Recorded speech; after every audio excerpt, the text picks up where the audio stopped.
everybody. Welcome back to Crime Weekly. I'm Stephanie Harlow. And I'm Derek Lavasser. So today we are continuing on with the Dan Markel series, and we're going to dive into that. But first, do you want to say anything? No, I was just saying to you before we hit record, two things. On Crime Weekly News this week, I mentioned this flannel. We were joking about it. And in fact, I want to make sure I get it right. It's actually from one of our sponsors. How do you say it again? Quince? Quince. Yeah, Quince. So, shout out to them. They're not even sponsoring this week's episode, but this is pretty comfortable. So we actually do rock the stuff that we talk about on here. And secondly, I mentioned it on Crime Weekly News as well. New background.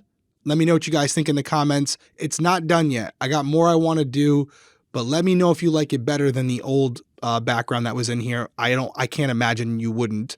But who knows? Maybe some of you are going to be like, it's terrible. And then that'll suck because that's all glued up there. So not really much I can do about it. There's nothing you can do. Yeah. If you don't like it, tough shit. But I still want to hear your opinions on it. If you have any ideas, I'm going to add some more stuff to it. Shout out to Ashley, my assistant. She helped me with everything. We still have more to go, but we're getting there. So for the new year, wanted to start with a new background. We're upgrading things around here on Crime Weekly. Let's, making it happen. New year, new background. Yeah, and if you're listening on audio, this means nothing to you. But you should look on YouTube and see. Go check it out. Go comment. Yeah. And if you're on audio and you can't see it, just comment you like it anyways. But that's all I got. I know we got a good episode tonight. We got a lot of B-roll for you guys this evening, so we can get right into it. And by the way, I've read the comments. They don't want me to spoil shit. So I'm going to really make a conscious effort to do that tonight because I know this case and people are like, Derek, stop. So I'm going to do that today. Are you capable of that? I don't know. That's why we got to learn. We got to see where we're at. You guys will surely let me know in the comments, but I'm going to try to do a better job of not kind of foreshadowing what's coming. All right. Well, I don't mind your little foreshadowing because to me, I know also what happens and I get excited. I'm like, yes, we're going to talk about that. But yeah, I get people it. Don't like it. Yeah, I get it. So quick recap to where we are in the case so far as we enter part 3. Florida State University law professor Dan Markel went through a bitter divorce with his wife, fellow college professor Wendy Adelson, starting in September of 2012 when he came home from a business trip to find Wendy and their 2 sons gone and signed divorce papers waiting for him on his bed.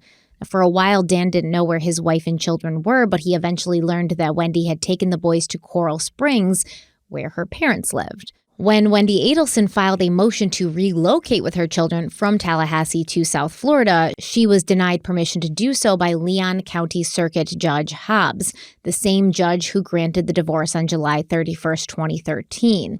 Now, there was a plethora of evidence showing that Wendy's family, especially her mother, Donna Sue Adelson, wanted Wendy and the boys to live in Coral Springs with them, and Donna Sue suggested to Wendy that there was multiple tactics she could use to convince Dan Markel to allow this to happen. Donna Sue suggested offering Dan $1 million. She also came up with a plan to have the Markel boys baptized in a Catholic church, something that Dan, who was deeply devoted to the Jewish faith, would have been very upset about.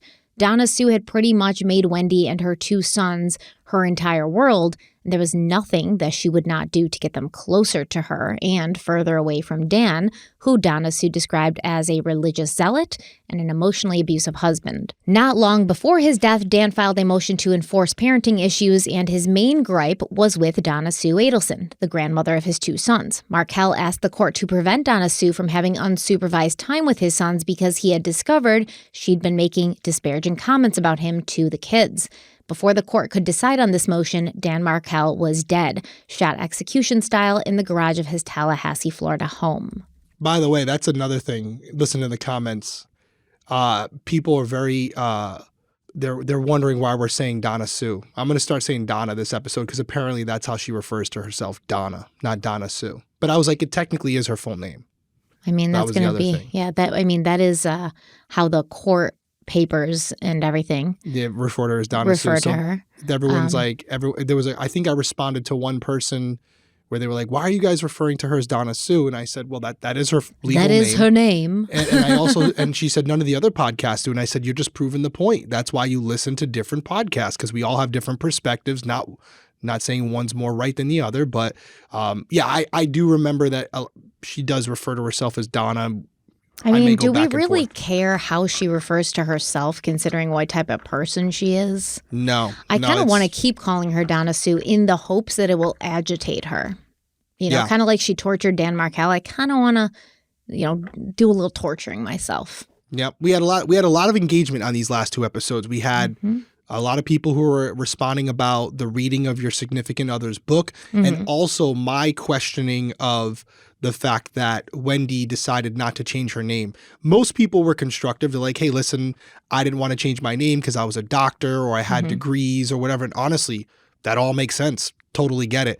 Then you had some people who go a little further where they're like, oh, I'm not conforming to this, tradition of becoming an extension of my husband. It wasn't that deep for me personally. It was more so just. But it may have been that deep for Wendy, right? It may have been that deep for Wendy, which is why I brought it up to you, which was why I was perplexed by it, because it seems like in their tradition that would have been the choice that they would go with, where she would take his name. Yes. But the fact that she didn't, and it was even mentioned, I believe by you, that in the write-up of the wedding announcement, it was spelled out in there that the Wendy would retain her last name. And to me, that may be just insignificant to most people, maybe a practical reason, like your job, or just, again, it's your father's your name. Identity. You want to keep it, period. No explanation needed.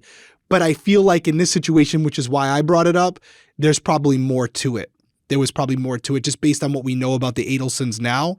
But I wasn't necessarily saying that because it was that case in this situation, it was for everybody out there who hasn't changed their name. I'm indifferent about it. I could care less. But I know that some people were commenting about that as well. Yeah, I think when we pose questions like that in these episodes, we're posing them in the contextual texture of the case we're talking about, right? The people we're discussing. Yeah. So I think when you had asked why would someone do that, it was more of a let's speculate on why Wendy would have decided to keep her last name. Why in this specific instance would Wendy have made that decision? And it could have been something as simple as, oh, I'm a professional and this is how people know me. Or it could have been deeper, I don't want this man's last name. I don't identify as part of his family. I identify as part of the family I came from, which will always be my top priority and whose opinions I will always defer to over that of my husband, right? So that's kind of where I think that question came. And you made a great point, too, because you brought up your own situation, and it can be as simple as you were joking about it. It was funny. Lazy. But I was lazy. You were just like, I was lazy and it wasn't a cool name. And I was like, that makes sense. If you don't want, you don't want it. So I think for everybody out there, which was the main sentiment in the comment section, was everyone has their own reasons and they don't even need to give their reasons. One person who obviously was upset about it was like, maybe because I just didn't want to. Yeah, some people got a little tricky. No doubt. Do your thing, girl. You know what I mean? I'm all for it. But in this case, like you said, contextually with this case, I don't think it was that simple. I think there was more meaning to it, which again, it's with what we know now about the Adelsons, I don't think that's a far stretch. I 100% agree with you. There was definitely more to it, in our opinion. Now, we could be completely off base, but we can only tell you what we think based on what we know. You're coming here for our opinion, so. Yeah. Here we are with the opinion. Dan Markel was shot on July 18th, 2014, and his neighbor, James Geiger, called 911 at approximately 11 a.m., telling the dispatcher that he believed Dan Markel had been shot, which seems to be a detail that would make this 911 call a top priority, yet the Tallahassee Police Department did not arrive until 15 minutes after that call was made. It took Leon County Emergency Medical Services 19 minutes to arrive, and the fire department did not pull up to Dan Markel's Trescott Drive home until 24 minutes after the 911 call. A later investigation into this very delayed first responders' response time revealed some human and technological errors that had been made after James Geiger called 911. According to the Tallahassee Democrat, quote, a neighbor called 911 at exactly 11 a.m. and said the professor may have been shot, but the call taker never understood the reference as an actual condition, so he classified it as priority 3 rather than a priority 1, which would have prompted the nearest ambulance, fire truck, and Tallahassee Police Department cruiser to rush to the scene as soon as possible. But it appears the CAD system, or CAD system, also allowed an incorrect address to be put into the system that morning, causing EMS crew to head to another address instead of in the direction of Markel's Trescott Drive home. Within 90 seconds, the call taker realized the address was incorrect and that the situation was more dire than he had originally thought. When he tried to relay that corrected information to dispatchers, it did not happen. End quote. Tim Lee, the executive director of the dispatch agency, claims this was due to a software-driven error that ultimately sent first responders to the wrong address, and because of this delay, Dan Markel did not arrive at Tallahassee Memorial Hospital until 30 minutes after the 911 call had been made, and the following day, Dan would pass away from his wounds. Yeah, I'm not going to go too deep on this because it's you explained it perfectly, and there's no justification or no... It's not right. But just like any profession, mistakes can happen, whether it's technology, whether it's human error. And I'd be lying to you guys if I said that things like this, maybe not this significant, happened in my own career. Mm-hmm. Just like they've probably happened in your career as well, for the people listening and watching out there. The problem is what's at stake when it comes to firefighters, rescue workers, first responders in general, police officers. The margin of error is very little when you're dealing with human lives. And so we can't have those mistakes, although even though that's what we strive for, mm-hmm. the reason it's called a mistake is pretty self-explanatory. It's not intentional. So it's unfortunate. Could it have made a difference for Dan? I mean, it's possible. He survived to the next day. I'm not a doctor. Who's to say? So it's very unfortunate when you think about how one little mistake can change the outcome of a story in a situation where if he had gotten there faster, who knows? Maybe Dan Markel is still here to tell his story. They said that they had done an investigation into that, and they didn't think that it would have made much of a difference. I mean, Dan did survive overnight. He didn't die till the next day. When we talk about where he was shot, I think it's pretty difficult to walk away from that, no matter how quickly you get to the hospital. But I agree. Still, I agree. We would like for that to not happen again. Let's not make it part of the story, Let's have it just be, I agree completely. Let's not make it part of the story. But he was shot. I mean, his glass is broken half. So it was a high likelihood he was going to die from his injuries anyways. But when something like this happens, it just brings into question, which is not a bad thing because there's always room for improvement. And unfortunately, in a lot of cases, the biggest changes happen when something like this occurs.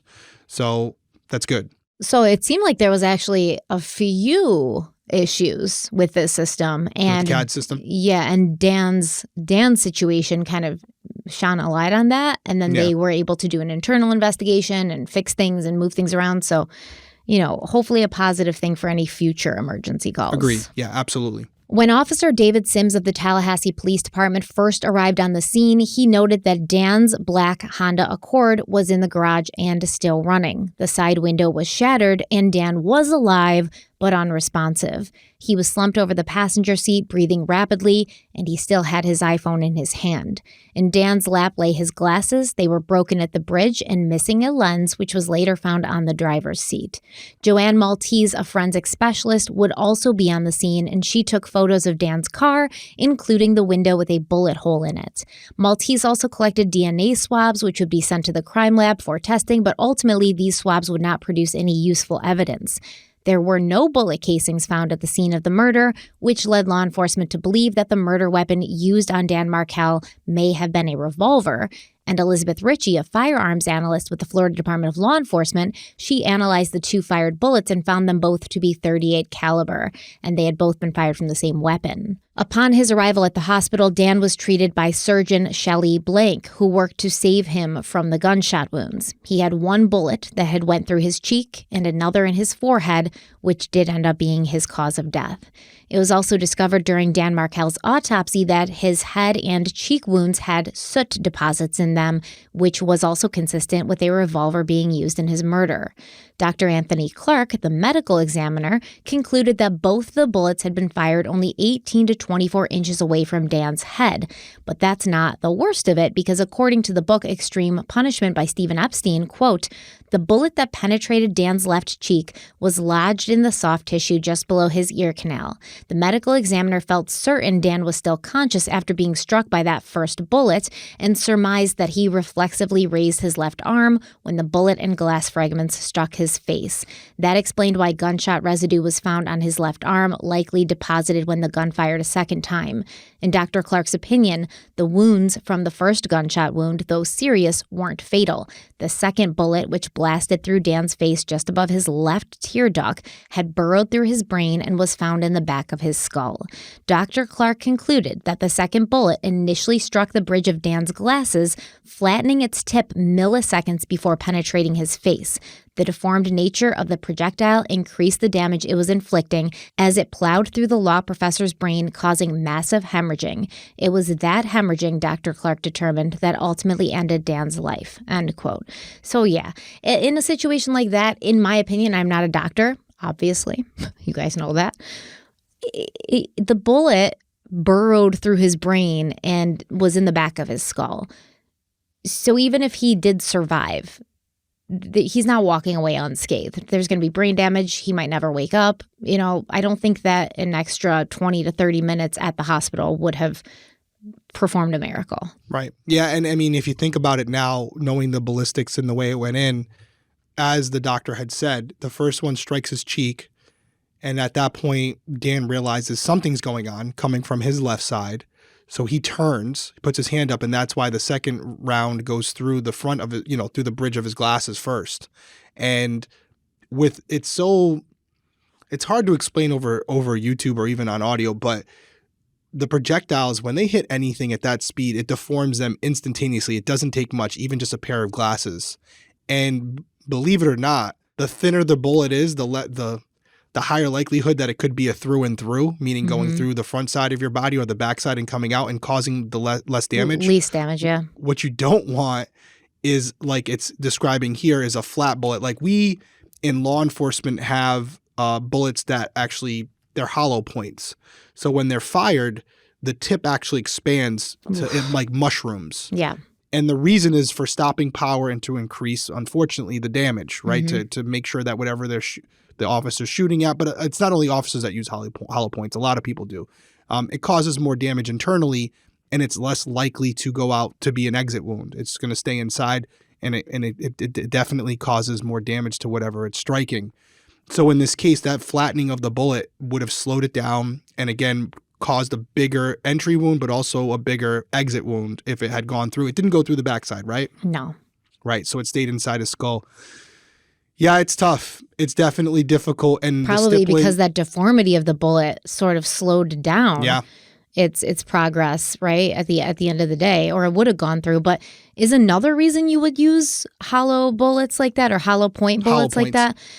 So that there is no exit wound and you don't have a chance of like someone else getting hit in the crossfire, like that bullet going through that person who it was intended for and hitting somebody behind them? That's an interesting point. I've never heard of it that way. I know when we were doing entry, like SWAT stuff, like we weren't called SWAT, we're called CERT, but we would use frangible rounds. Do you know what that is? No.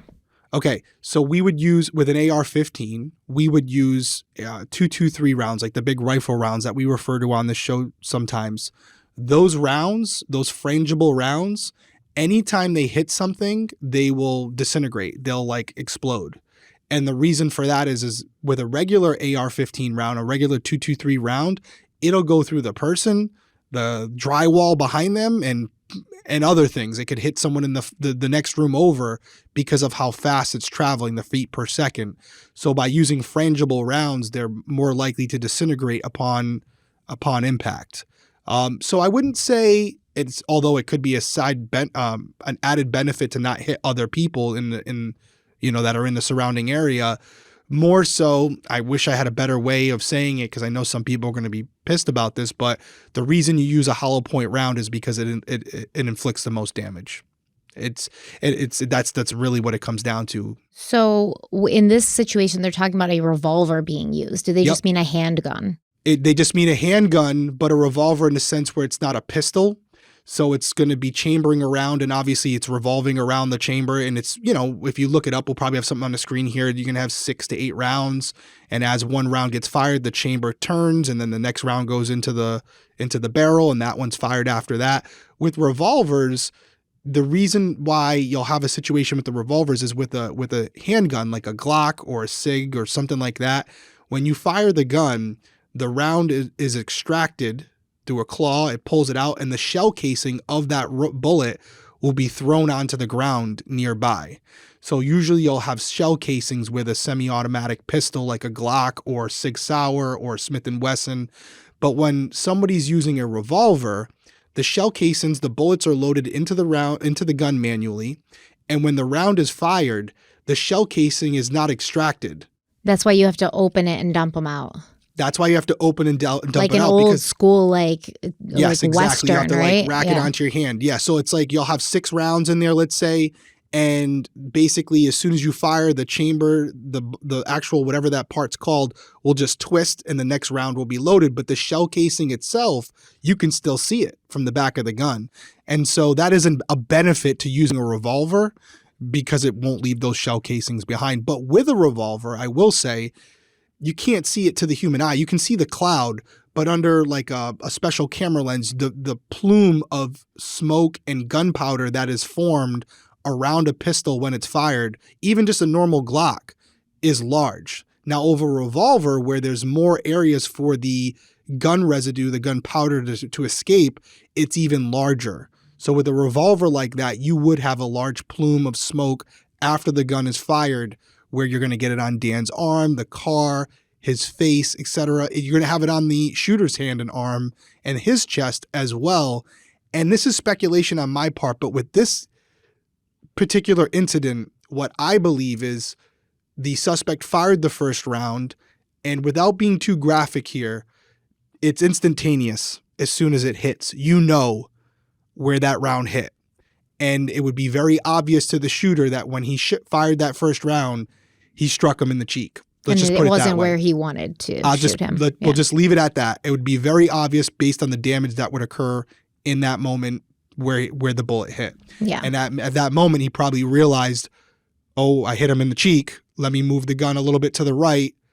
And then obviously Dan turned around, so he's able to shoot him right in the face. And they knew that both bullets had been fired from the same gun. So initially they're thinking at least one shooter, but they're going to get information later on that's going to lead them to believe there was 2 people present at the death of Dan Markel. And let's take a quick break, and we'll talk about that when we get back.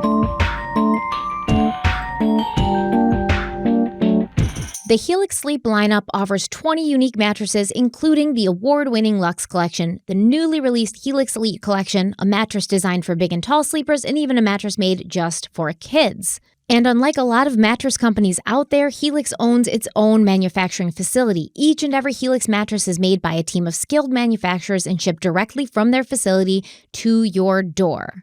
And everybody's unique, everyone sleeps differently, and Helix knows that, and that's why they offer several different mattress models to choose from, each designed for specific sleep positions and feel preferences. So how will you know what your perfect Helix mattress is? All you have to do is get started in the same exact way that I did by taking the Helix Sleep Quiz and finding your perfect mattress in under 2 minutes. And if you sleep with a partner, you can choose that option. You can take this quiz together and find the perfect compromise for you both. And like I said, Helix offers so many different models. They have models with memory foam layers to provide optimal pressure relief if you sleep on your side. They have models with a more responsive foam to cradle your body for essential support in stomach and back sleeping positions. And they even have enhanced cooling features to keep you from overheating at night, because it is best if your body slowly cools down at night for the most ideal sleep. And if your spine needs some extra TLC, they got you, because every Helix mattress has a hybrid design which combines individually wrapped steel coils in the base with premium foam layers on top to make the perfect combination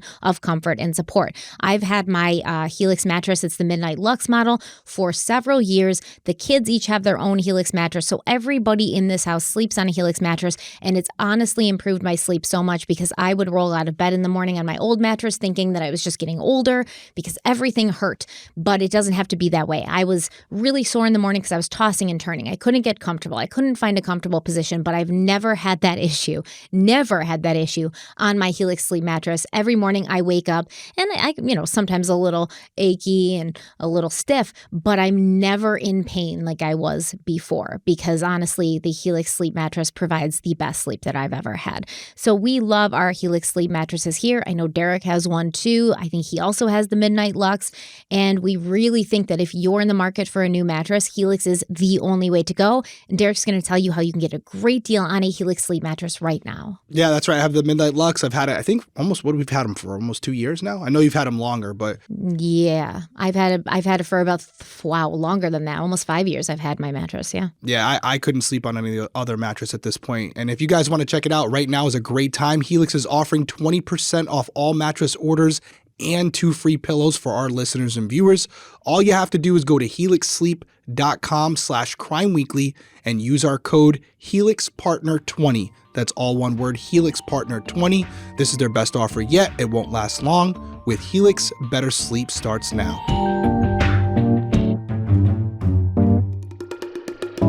So the investigation started with Detective Craig Esom taking the lead. Now, to the police, it was clear that Dan had been the target of a personal attack. He still had cash in his wallet, which was located in his car, along with a stack of credit cards in the glove box, and Dan's laptop computer was in the back seat. The house showed no signs of forced entry, and nothing was missing. The crime scene was roped off with police tape, and detectives got right to work tracking down leads, the first of which was provided by Dan Markel's neighbor, James Geiger. Now, remember that James had been in his living room next door sitting with his wife while they worked on their iPads, and he'd heard a loud popping noise. Because there'd been some robberies in the neighborhood, James looked outside his window, which faced the road, at which point he observed a small, light-colored car at the end of Dan's driveway. The car sped off in the direction of Benton Road, and this suspicious vehicle and its suspicious behavior was what caused James Geiger to go over and check on his neighbor Dan. Based on the description of the vehicle seen on Trescott Drive, investigators began retracing Dan Markel's steps the morning of his murder, and they started pulling surveillance videos from the places he visited, as well as roads along his path. We know that Dan dropped his sons off at daycare before heading to Premier Health and Fitness, where he arrived at approximately 9:12 a.m., and surveillance video showed a silver or light green Toyota Prius enter the fitness center parking lot right after Dan. While Dan was inside, the Prius remained in the parking lot, moving to different parking spots until Dan left the gym at 10:38 a.m., at which time the Prius followed him out of the parking lot. Video from the Star Metro City bus system was also collected into evidence. Video captured from 2 different buses driving on Thomasville Road in Tallahassee showed what appeared to be that same exact Prius, following Dan home and driving in the opposite direction after Dan was murdered. All right, what is this vehicle in the blue circle? That is Mr. Markel's Honda 4-door black. And is he entering the gym parking lot in this image? Yes, he's entering off of Village Square Boulevard. Once again, that's him coming down north to south from Village Square Boulevard in the parking lot. And is that him pulling into that parking spot behind the flag? It is. All right, does he exit his vehicle immediately? No, it takes a couple minutes. This is what's being determined as the suspect vehicle. And does the suspect vehicle turn into the parking lot behind Mr. Markel? Not directly. The suspect vehicle goes all the way up Village Square Boulevard to McClay and then comes in the main entrance of Premier. So is that the suspect vehicle driving past the Correct. victim? Correct, and that's Markel exiting his car. Okay. And is the time on this correct, 9:12 Yes. a.m.? Here's Mr. Markel entering the front doors. And what does the suspect vehicle do while Mr. Markel's in the gym for approximately an hour, a little better than an hour? The driver of the suspect vehicle moves to different locations within the parking area, off to one end, and then moves again, and then ends up behind trees. But as far as you can tell, stays in the parking area? Oh, yeah, yes. So Markel's already entered, and now the car's driving past by again. All right. What's happening now? Mr. Markel is now exiting the building from there. And at what time does he exit? 10:39. So are we going to see Mr. Markel pull out of the parking lot here? Yes, And the suspect vehicle follow behind? correct. It's Markel's car heading back the way it came in. The circle is indicating where the suspect vehicle is coming from in the back.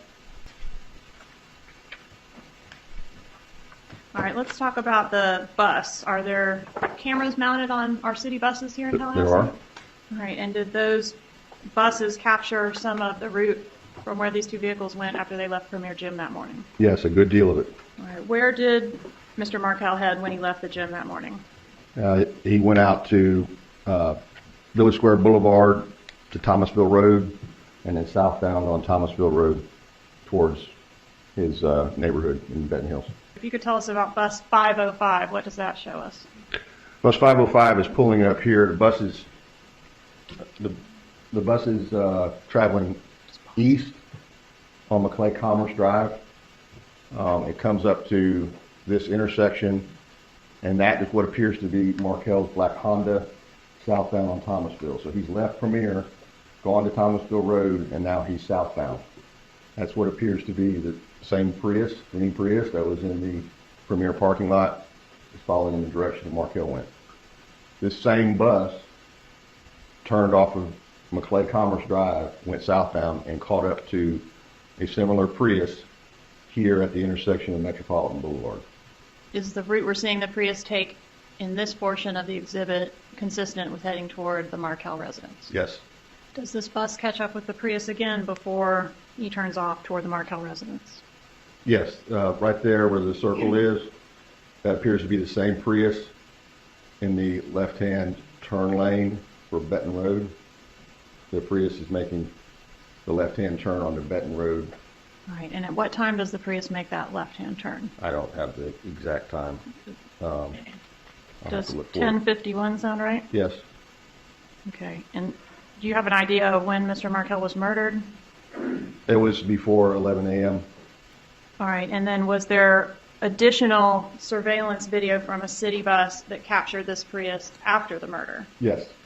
All right, and was that bus 707? It was 707. It's northbound. It stopped it's on Thomasville. It's northbound. It stopped at the light at Armistead. Is this the same bus? Yes, it's just another angle as the camera's mounted up on the front part of the bus. Prius is passing in the left-hand lane. And the 707 bus video occurs at approximately 10:55 a.m.? Yeah, I have 10:55 where it's at the stoplight. So then the murder, that puts our time of the murder between 10:51 and 10:55. Is that correct? Right? Yes. Okay. And do you know what time the 911 call came in from Mr. Geiger? 11:02. Okay, so I know you're going to weigh in on more details about this video, but just quick observations. That's my first time seeing that video. Could be wrong. Just a hunch from my experience interviewing and working with a lot of detectives. I could tell this detective knows his stuff. I could tell he's like an old school, probably done this a lot, knew his stuff. Again, very small clip, but just my initial impression. I feel like I got a pretty good read on the good ones and the bad ones. And this guy seems like, what, do you know his name, the detective for this one? I believe that was the detective who was assigned to the case initially, which would have been Detective Craig Esom. He's the same person who we're going to see in a few minutes interviewing Wendy Adelson when she's brought in that night. Okay, so just on the surface, sounds like he knows stuff. Could be wrong, just an observation. But as far as the video, this is only the second time in my experience, I know it's been done before, where I've seen bus camera footage used in a case. And the other one was one that we covered, Jennifer Dulos with Fotis, where they used the footage to track that vehicle as well to where the truck had been dropped off. So the SUV, I believe it was. So it's one of those things where thinking outside the box, but one of the common themes you're going to see me harp on throughout the series is how good of a job I felt law enforcement did in this case. A lot of it is like you just follow the evidence. But again, it's not like there's a playbook for anything. Like you gotta use your brain and to think, oh, let's look at the bus routes for that day. Let's look at all this to, let's go to the gym. These are all things that you would commonly do. But I will tell you, and we've seen it here before, not all officers are created equal. And even though it seems obvious to us, they don't do that. They don't go the extra step. They don't go the extra mile. And they don't gather all this evidence so that when you get to court, like we're seeing here, anybody could look at this video and understand what they're seeing, right? We don't have enough for a murder conviction yet, but I don't think there's a person out there who's watching on YouTube right now who's watching that clip and not saying, yeah, I get it. I don't know where this is leading, but I know somehow that Prius is involved, right? So that's the point here, is to break it I mean, down. it has to be, right? You can't say, and they when they released the information about the Prius, like, has anybody seen this? They were like very careful to say, listen, this is just a vehicle of interest, blah, blah, blah. But when you look at it laid out that way, it's like this person or persons followed Dan all throughout that morning. And then you see them driving towards his house before the murder and driving away from his house after the murder. So, put two and two together kind of thing. And a relatively small window of time, right? Very they're seeing small the car, window, they're seeing yeah. the car on camera around 10:51. The murder occurs right before 11 a.m. And then obviously, I think he said 11:02. They said 10:51 to 10:55 is when they believe the murder happened, and 11:02 is when the call came, in the 911 call. Right. So they're not saying anything, but they're just laying it out for you, and you're able to come to your own conclusions based on that. And it's put in a very systematic way. Yeah. Yeah. For most people, it's obvious. Right. Yeah. So up to this point, great job. And as I said, when we first started the series, federal authorities get involved as well. And there's other things that are done to kind of connect the dots, to create and to paint the picture. And it's not all simple stuff like this. So just overall, a great job from a case where there was a lot of things done in order to avoid apprehension or detection. Right? They thought they were, yeah. Exactly. Exactly. And I mean, had there not been those cameras on the buses, et cetera, like the gym, we may have missed that. We may never have found these people. I also think Geiger's, being a good witness. Yes. Seeing initially a light-colored car, describing it, right? That gave detectives something to go off of, where they're like, okay, Geiger seems pretty, sure about this description of this vehicle. Let's start in the morning. Let's see what we can find. Police don't know when they watch that video they're going to see the killer's vehicles. They don't know that. Yeah. They're just looking at it, and they have to watch all the footage, and they say, okay, here's our victim. What stands out to you in this video? Well, now in hindsight, it stands out that Prius, but they were watching all the cars and all the people in that parking lot, going over it with a fine-tooth comb, making notes, and seeing if there was a pattern with the next video footage from the bus. They had to connect those dots. Somebody was sitting in front of a computer at the police department and was watching that bus footage and said, okay, here comes my victim's car. And there's a couple cars after it. There's a blue car. There's a red car. Oh, there's a light-colored car. Oh, it's a Prius. Hey, you know what? I think I saw something similar on the gym footage. Let me go back to that real quick. And then they start to make the connections. That has to be done.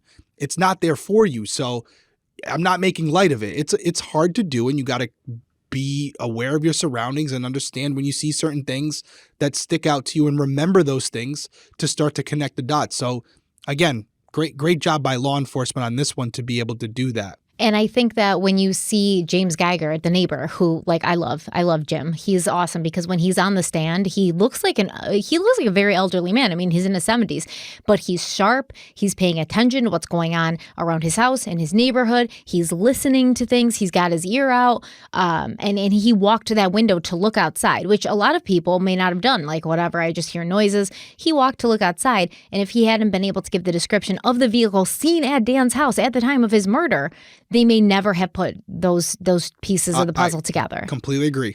That's why it's like that little piece might have been what had them. They were starting to look for a light-colored vehicle in that other video footage, because they probably put it together that more than likely this car had been following him for some period of time. They didn't know how long. It wasn't until they went and looked back at the footage that they were able to figure that out. Okay, so we're going to take a quick break, and we'll be right back. We all feel down sometimes. Even happy people have hard days or hard periods of their life. And when that happens, you realize you might need someone to talk to. But if you've never gone through this before, or you've never actually sought the help of a mental health professional, you might not even know how to get started. But Talkspace makes it easy to find a therapist that you like. It's convenient to meet with your therapist online, at home, or wherever you're the most comfortable. And honestly, using something like Talkspace and finding an outlet for what you're going through and to talk about it, it can really make a huge difference in your life. With Talkspace, you can sign up online and get a personalized match with a provider that's right for you, typically within 48 hours. It's incredibly convenient to have virtual sessions with your licensed therapist from the comfort of your own home. There's no need to commute to appointments. You don't have to miss time at work or figure out childcare in order to attend sessions. It's really mental health care made easy.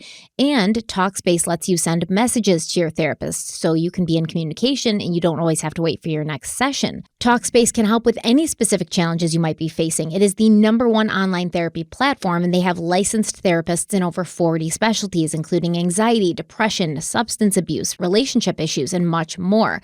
And Talkspace is secure and private. They use the latest end-to-end bank-grade encryption technology to store client information, and they comply with the latest HIPAA regulations. So on top of that, I think one of the most important things, when you're looking for mental health therapy of any kind, you worry about, how do I get started? How do I set this up? How do I find somebody that's going to be compatible with me? But you also worry about the cost, because not every provider will accept your insurance, and then you're going to have to pay out of pocket. But Talkspace is affordable, and it is in network with most major insurers. So that's a huge deal, and it makes the whole process much easier and less stressful, because it shouldn't be stressful. You're actually going to see somebody because you're struggling with things like stress and depression and anxiety. We don't want to add to it. So Talkspace is awesome. You can check it out if you're interested. We definitely think it's the best place to go. If you need someone to talk to, it's super easy, super convenient, and Derek's going to tell you how you can get started. That's right. Couldn't agree more. And as a listener of this podcast, you'll get $80 off your first month with Talkspace when you go to Talkspace.com/crimeweekly. To match with a licensed therapist today, just go to Talkspace.com/crimeweekly to get $80 off your first month and show support for this show. Once again, that's Talkspace.com/crimeweekly.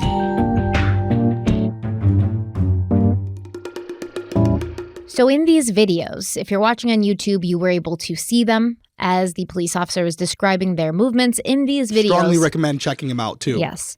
If you can. You can't see the driver or a passenger or license plates on the car, but there were some clues that would eventually help law enforcement identify the vehicle and its two occupants. Firstly, the driver's side bumper was missing a tow belt cover. The passenger side mirror was black, while the other mirror was the same color as the body of the car. And a toll transponder could be seen in the center of the front windshield. Additionally, another eyewitness saw a Prius that morning. Heath Leland, who worked at the preschool where Dan dropped his sons off that morning, he noticed a light-colored Prius in the parking lot outside the daycare center. Additionally, a resident of the Ashford Club Apartments, which is located at 2055 Thomasville Road, they reported seeing two men park a bluish-silver Prius in the southwest corner of the complex parking lot. This reportedly was seen during the week before Dan's murder. The residents saw the two men get out of the car, and the two men began walking down a park path behind the apartment complex. Reportedly, this path runs parallel to a large storm drainage ditch, and that same drainage ditch happened to be directly behind Dan Markel's home, with the apartment complex being within walking distance of Trescott Drive. The witness described the driver of the Prius as being tall and slender, lighter complexion, wearing a baseball cap. The passenger was a shorter, stocky man with dark hair and a darker complexion.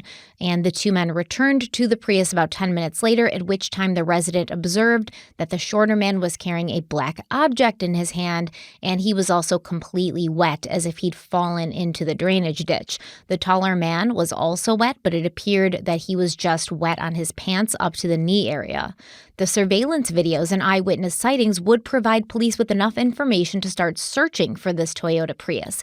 They identified that the color of the vehicle was called silver pine mica. It had darkly tinted windows, and police believed that the Prius could have been made between 2006 and 2009. However, it would be that toll transponder on the windshield that would eventually give detectives a clue on where they could find this car. And we're going to talk about that. But first, let's return to the hours after Dan Markel was shot, because police were already taking quick action to get to the bottom of it.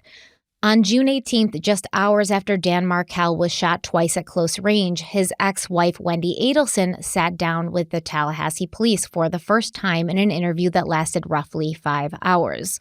Wendy had been experiencing a busy day. She had allegedly been waiting at her home that morning for a Geek Squad tech to come and fix her broken television set.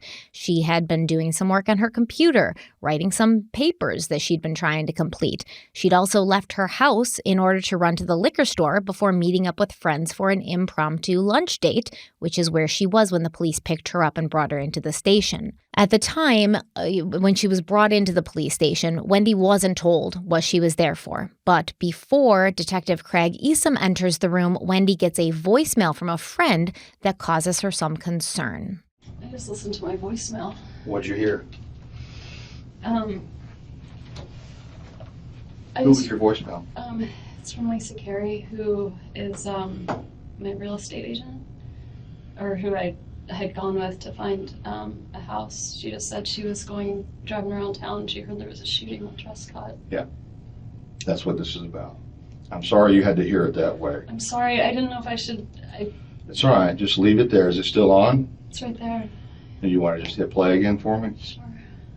It's Lisa Carey. It is Friday, and I feel like an idiot doing this, but I just heard that there was a shooting over on Trescott, and I promise I'm not trying to be dramatic or even nosy. I don't know, just checking on you, my friend. I hope all is well. I hope your sweet boys are well, and if there's anything you need, let me know. It just ran a chill down my spine when I heard that there was something going on Trescott. All right, 212-3083. Hope all is well, and I will talk to you soon. Bye. There was a shooting at your home, or your ex-husband's home, at 2116 Trescott. Okay. Your ex-husband, Daniel, all right, has been taken to the hospital. He's not going to survive. Oh my God. Okay.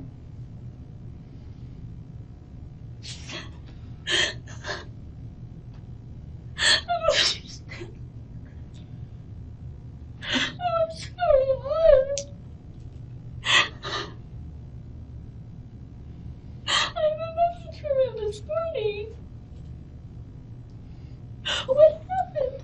Well, before we get into everything, I have to establish where you were and who you were with and so forth. Okay. Okay, and then once we've established all that, I can give you more details. Okay. Do you understand why I wanted you to come here before I discuss this? Oh my God.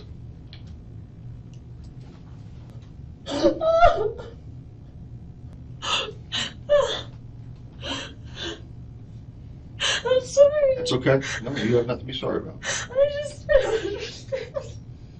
How did this really happen? Let me get over this hump, okay? Can we do that first? All right. Can you tell me what time you left your house this morning? Yeah, I was there. I didn't leave this morning. I didn't leave until noon. Okay. And Oh my God. And I tried to drive up Trescott, and I saw that it was blocked. It was blocked at some point.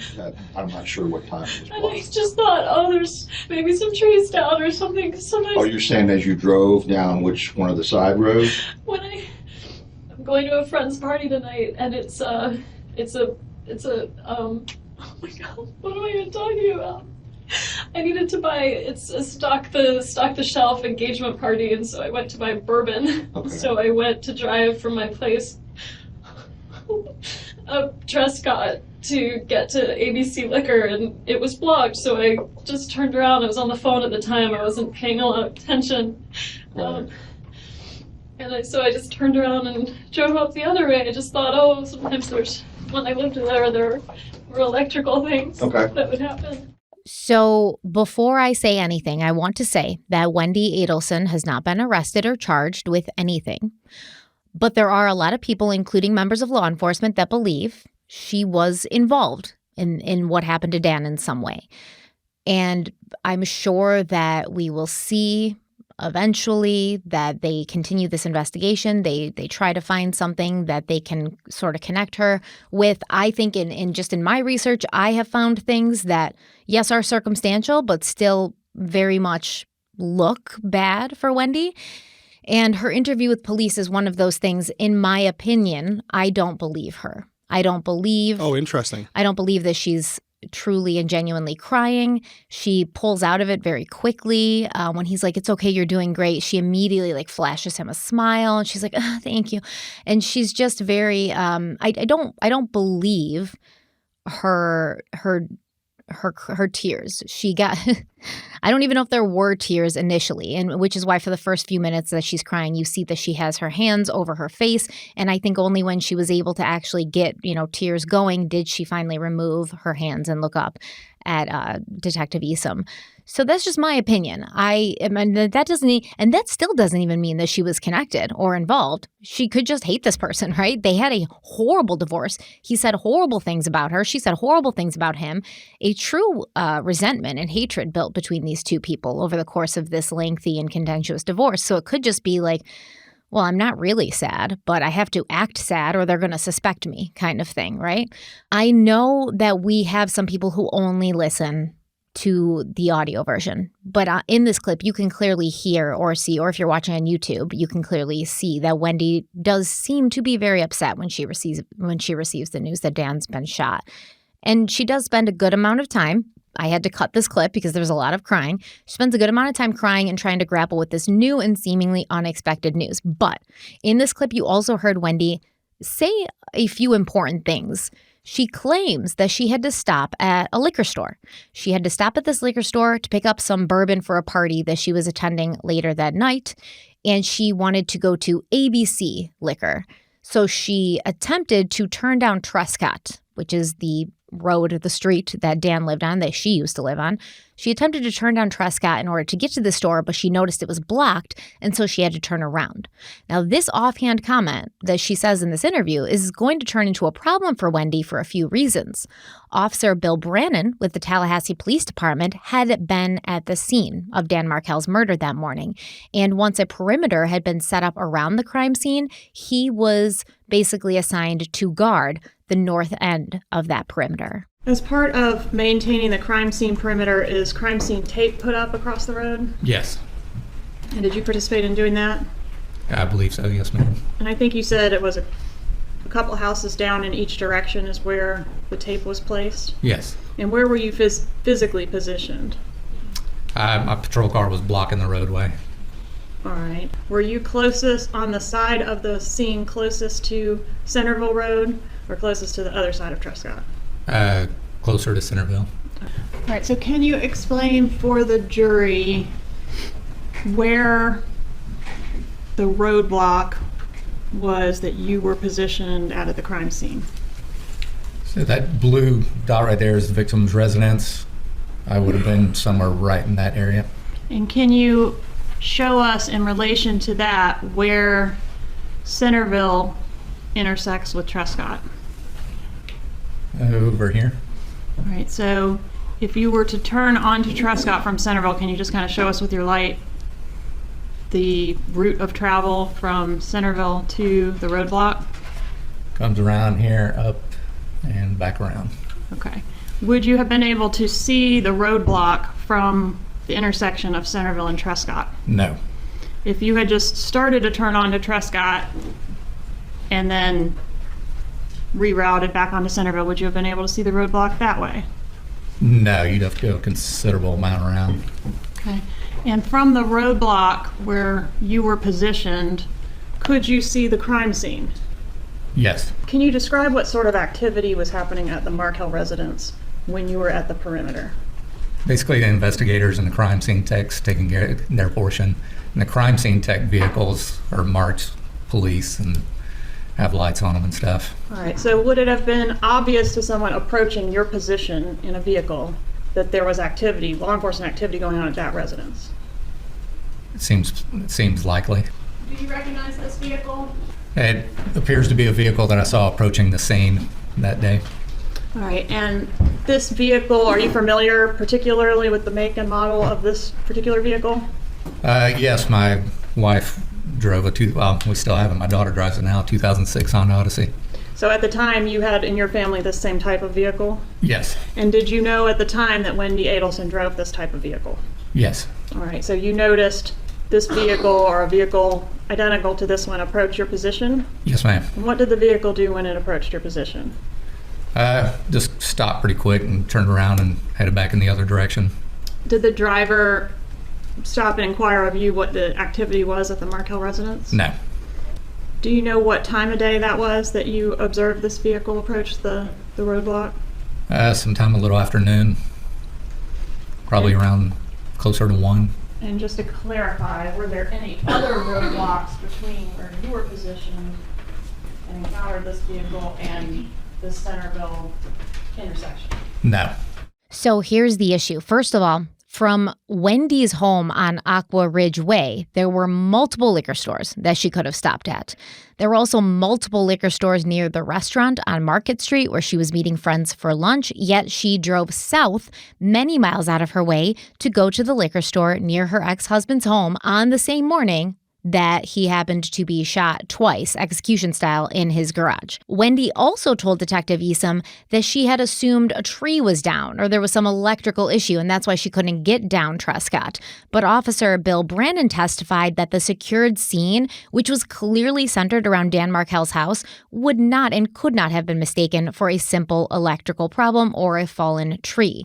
There were several marked law enforcement vehicles, an ambulance, police lights were on, and crime scene tape was up. Seeing this kind of activity around a home that Wendy had previously lived in, not only that, a home that she knew her ex-husband still lived in, and considering that she also knew her 2 young children were in Dan Markel's care that weekend, right? That her kids were living or residing in that house that same weekend, it didn't make much sense to anyone that she wouldn't have stopped and asked one of the police officers at the scene what was going on. It also doesn't make sense why Wendy would not have attempted to call Dan's cell phone to see if he was okay, or call the preschool that her sons were enrolled in to make sure that they were okay, that they'd arrived to school that morning and there was no issues. Later, Wendy Adelson would testify that she had not driven by the crime scene at all. When you drove to ABC Liquor, you tried to go through Trescott. Is that fair to say? It was blocked. There are other ways to go to ABC Liquor, right? You could have gone down other roads. I don't have the best sense of direction, so when I find a route, I just kind of keep using that route. We retraced Wendy's route that day. She would have been coming from Centerville Road, a more commercial street, and she left Centerville to pass through Benton Hills on Trescott Drive, a much more residential road with several caution signs. Then it takes us another 2.5 minutes after leaving Centerville Road to get close to Markel's home on Trescott. Wendy testified to something different. She said she barely made it onto Trescott before she saw police. I went to turn on Trescott Drive, but I saw that it had been blocked off by some tape, and so I just kept driving on Centerville. There was tape. Yeah, and an officer was there. I didn't see an officer, but I did see a car. A law enforcement marked vehicle. This is around where that police roadblock would have been, according to the officer on the scene's testimony. Wendy claimed she couldn't see what was happening at Markel's house from her car. It's the one you see there with the brick mailbox. It's about 2 houses from that speed hump sign. And the road winds out to where it's more visible to see that mailbox, but you can't make out exactly because of the trees, the actual house building. If the roadblock was set up where Officer Bill Brandon recalled, between 3 and 6 houses away from the scene, it appears emergency vehicles parked along this narrow road would have been visible and obvious to drivers, but the car where Markel was ambushed, it would have been out of sight. I just assumed it was weather or maybe a tree fell. Did you attempt to call Dan Markel when you encountered the roadblock? No, I didn't think anything of it. So basically, Wendy made it seem like the entirety of Trescott Drive had been blocked off, and she never made it past the intersection of Centerville and Trescott before she had to turn around and find a different route to ABC Liquor.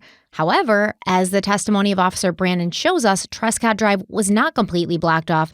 The perimeter had been set up around Dan Markel's house and had continued to basically 2 to 3 houses on either side, and Wendy would have needed to drive about 2.5 minutes down Trescott before she was able to see that there was some sort of police presence or some sort of barricade set up, which brings up the question of why she was not completely honest with police or during her trial testimony, and we also have to ask ourselves, why was she there on that day of all days? An incredible lack of curiosity and that little drive with the police.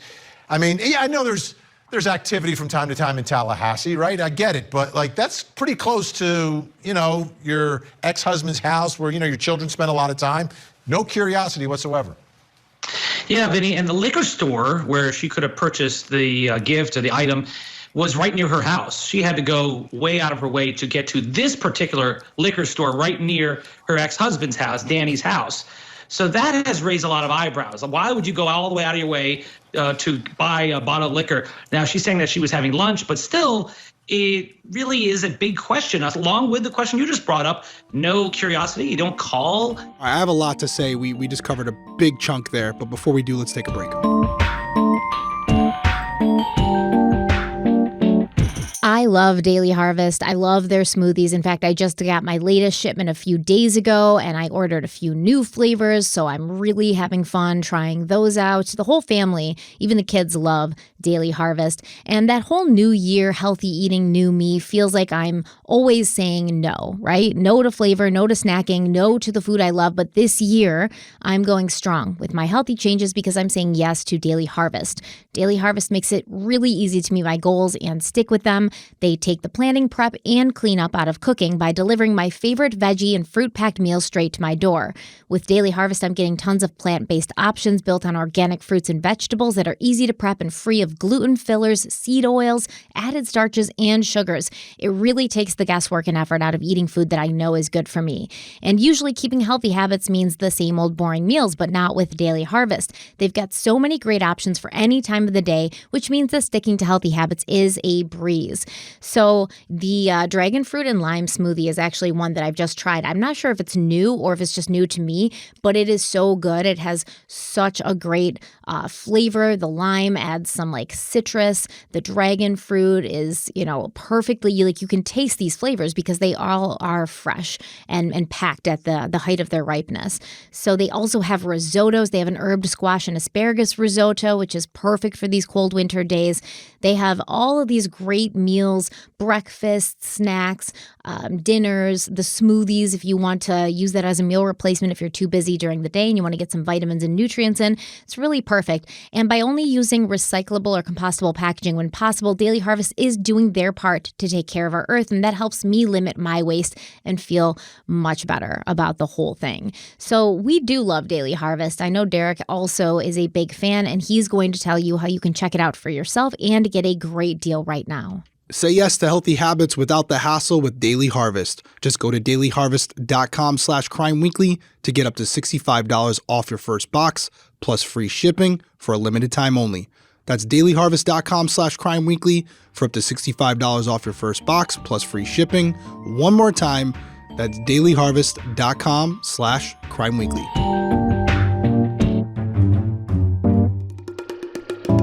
So a lot to unpack here, and I was kind of letting you set the stage because we talked about the interview, and then you obviously have this whole situation with the road being blocked off really close to Dan's house. Mm-hmm. So first off, the interview. I said, oh, interesting when you said you didn't think she was telling the truth. I'm not even playing devil's advocate. Or not being genuine, I guess. Not being as genuine about her emotion as she wants Detective Isom to believe. Not telling the truth, but... Hey, listen, you're entitled to your opinion. I mean, that's your observation. I'm not necessarily disagreeing with you, but just to give a different perspective on it, because I'm sure some people will not agree with you, right, as they watch it. Yeah, Wendy. For me, it wasn't something overt, but it usually isn't if you're trying to avoid apprehension. I felt like she seemed genuinely surprised by it, and I liked what Detective Isom did there, where as soon as she started reacting to it, he is giving her a moment out of respect. But make no mistake about it, he's also giving her a moment because he's sitting there marking down and identifying every single involuntary and voluntary movement that she makes at that moment. And he's closely recording in his head what she's doing, how she's doing it, and what she's saying. And one thing that really saved her there, where I felt like she wasn't going to ask, is she said, what happened? Because some people do make this mistake. If you see other interrogation videos or other interviews where the person is involved, they never once ask what happened. They just, oh my God, I can't believe it. And that's because in their head, they already know what happened, so they forget to ask. So that in no way suggests that she's not involved. It just may have been she was well prepared. But just to give that different observation. Because we've seen people in interrogations that are involved also ask what happened. That's what I'm saying. Yeah. That's what I'm saying. Like, people can ask, but it's one of those situations where I think you can make a reasonable argument either way that she's being genuine or non-genuine. It's just a matter of observation. I don't think there's anything that overtly stands out there that would suggest she was involved, but I can absolutely see your perspective and how people would look at that and say it seemed a little contrived. Now, as far as the roadblock and all of these other things, again, in no way, shape, or form suggesting that I feel one way or the other, because without getting too in depth here, because we're going to talk about it at the end, I think the problem for most people with this case, when they hear all the facts, is the idea that this family, the Adelsons, they're so close. Most of them, with the exception of Robert, who is kind of like estranged. gone and done, Yeah. has done his own thing. But Charles and Wendy and Donna and Hart, they're all close. They, some of them work together. They are all very tight knit. And as they're having conversations through email and text, Donna and Wendy were discussing a lot of what was going on with Dan. And there was a lot of personal conversations happening that weren't intended for everyone else's consumption. The point I'm trying to make is that Wendy knew who her brother was, knew who Donna was, and it's hard to think that she's familiar with all of this, but she would have no clue that this was going on. That being said, if Wendy was involved, major steps were taken to avoid her being connected to it, right? Because let's, for the hypothetical situation, say Donna, Charles, and Wendy were all involved with this. They're going to obviously come to the conclusion that, hey, Wendy, you can't be anywhere near this because you're going to be prime suspect number one, right? You're going through a tumultuous divorce. They're going to be looking at you day one, which they did. That's why he brought her in to talk to her. So the commonsensical approach would be, hey, listen, me and mom will handle this. You stay out of it. We don't want you anywhere near this situation because you're going to be already in their sights, right? In their crosshairs. So if that were the case, if that's the scenario that we're looking at, why the hell, if you know what's happening, would you drive by that location? And I know what you're going to say. Well, she wanted to see if it actually happened. Well, that would completely defeat the whole point of keeping you out of this if that was the original plan, was to keep you as distanced away from this as possible so that you couldn't be connected to it any way, shape, or form. Maybe they felt it was obvious and they shouldn't have to tell her to stay away, and so they didn't. But it wasn't obvious to her because why would she go to that liquor store by Dan's house when there was a dozen other liquor stores she could have gone to? Why was she in that area when it was nowhere near where she lived or where she was going for lunch? Right. And that's the problem. That's the other side of the coin, right? So I'm giving you the argument as to why it's almost, if she is involved, why the hell would she drive by there? But then the other argument is everything that we just laid out in these videos and that you've discussed, which I'm not going to repeat. I'm not going to be repetitive here, which I sometimes do. That is the other side of it. There's things that don't add up. So again, depending on where you lay on this one, where you land, you could make an argument for both sides as far as like, hey, I look at the same situation and to me, it suggests involvement, where someone else may look at it and go, hey, you know what? I see exactly what you're seeing, but based on my interpretation, I believe it means that she wasn't involved. And that's what's so fascinating about this case. Listen, the Adelsons, right? Inarguably, just with every objective lens, these are intelligent people. They're educated, they're smart, they're successful. However, are they criminal masterminds? I would say that the fact that Donna Sue and Charlie have both been arrested for this would show that they're not. They thought they were. At least Charlie thought he definitely was, but they're not. So the whole reason they're getting caught up is because of all the mistakes that they made. And if they had done this in, several different ways, nothing would have led back to them. But there's money trails and there's cell phone trails and you get the car on the surveillance videos and Wendy's driving by. So I think that they think, oh, no one's going to know it was us. So they're behaving sometimes in ways that to the average person looks suspicious, like what Wendy's doing. But she's not going to think it's suspicious because she's going to think everyone's going to look at me and say, how could she have anything to do with this? I'm so charming. I'm so beautiful. I have such a megawatt smile that everybody always talks about. I mean, in this interview, and you guys should watch it, but it's like 5 hours. She starts talking about how the clerk at the liquor store told her she had pretty eyes. And I mean, she's talking about all this extraneous stuff after she finds out her ex-husband has been shot. And what really stuck out to me is at the beginning, somewhere in this interview early on, before she knows anything, she says to the detective, Craig Esom, I couldn't tell from the way you were talking to me in the car if I was a suspect. I couldn't tell from the way you were talking to me in the car if I was a suspect. She was not informed that Dan had been shot until she was at the police station. So why would she think in the car on the way to the police station that she would be a suspect of anything if she didn't know something had happened? Maybe she didn't know exactly what happened. She didn't know if he'd been shot or beat up or, had his death to be set up to make it look like a suicide or something. But she clearly in the car before she found out Dan had been shot felt like she might be a suspect of something. Or why would she feel like, oh, am I a suspect or not? I didn't know from the way you were talking in the car. So I think sometimes people who are not criminal masterminds go into these interrogation rooms and they're like, well, I'm just going to be honest, right? But they're almost a little too honest sometimes, and they say things that can then, be doubled back to and pointed to and asked, why did you say that if you had no idea anything happened? Yeah.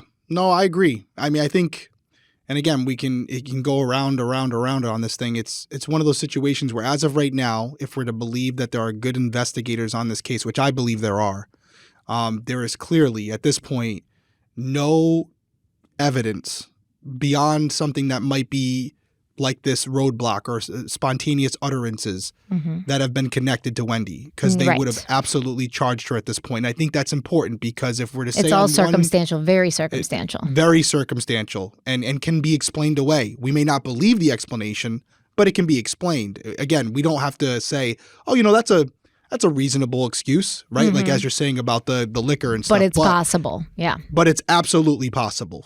It's absolutely possible. And listen, I will say, to be transparent, I'm hoping that's the case.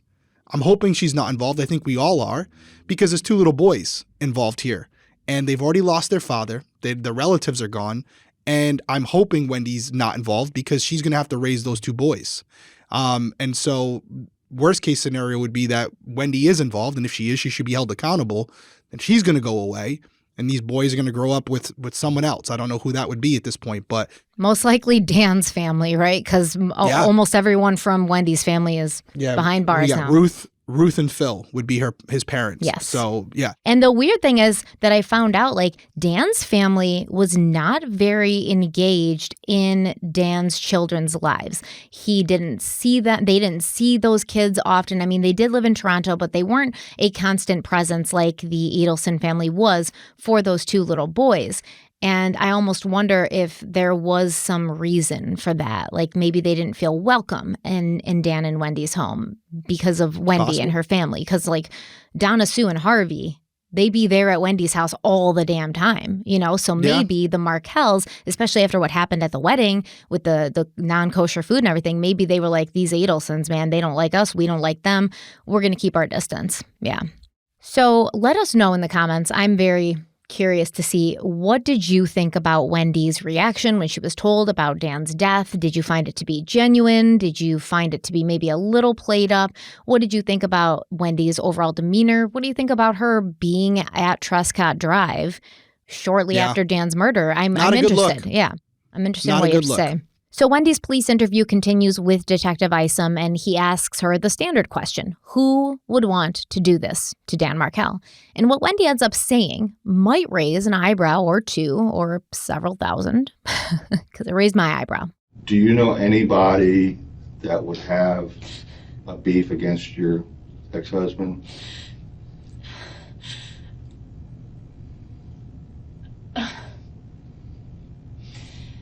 He's, oh my God. I hate to ask it now, but I have to do it now. You understand, right? I understand. He had friends. He always meant well, but he would sometimes rub people the wrong way. Okay. But not anyone who would do something like this. Anybody that he owes money to? No. He owes money to me. He owes money to you? But okay. Not me. Okay. All right. Oh my God, we're poor kids.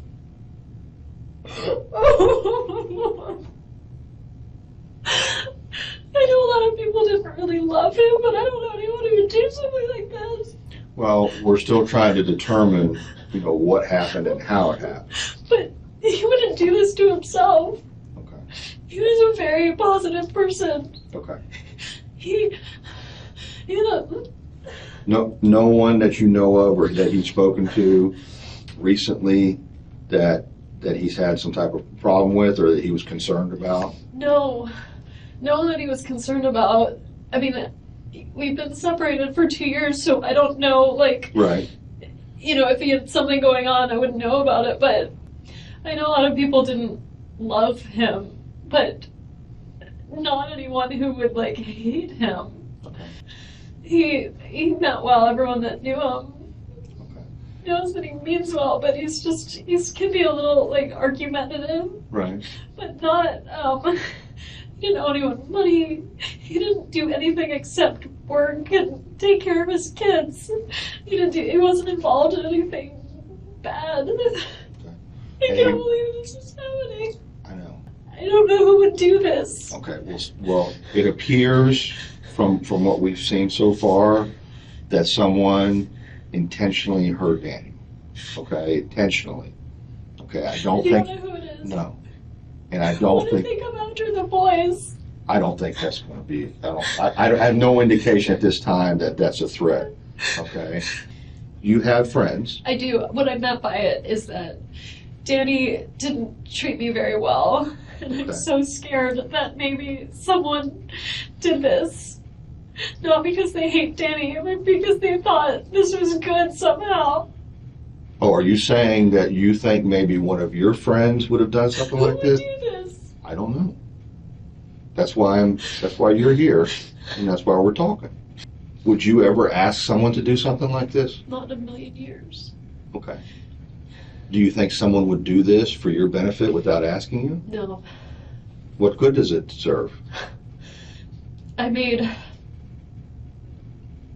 my brother, the one, his name's Charlie, the one I'm really close to, he makes a lot of jokes in bad taste, and it was a joke he made. He bought the TV for me this morning that got broken, and I was talking to him about whether it made sense to pay to fix it or whether I should get a new one, and it was always his joke that, like, he knew Danny treated me badly, and it was always his joke. He said, I looked into hiring a hitman, and it was cheaper to get you this TV, so instead I got you this TV. I mean, he would never. He's my big brother, and he's been taking care of me since I was little, but he would never. And I told that to the repair guy this morning. Right. That's okay.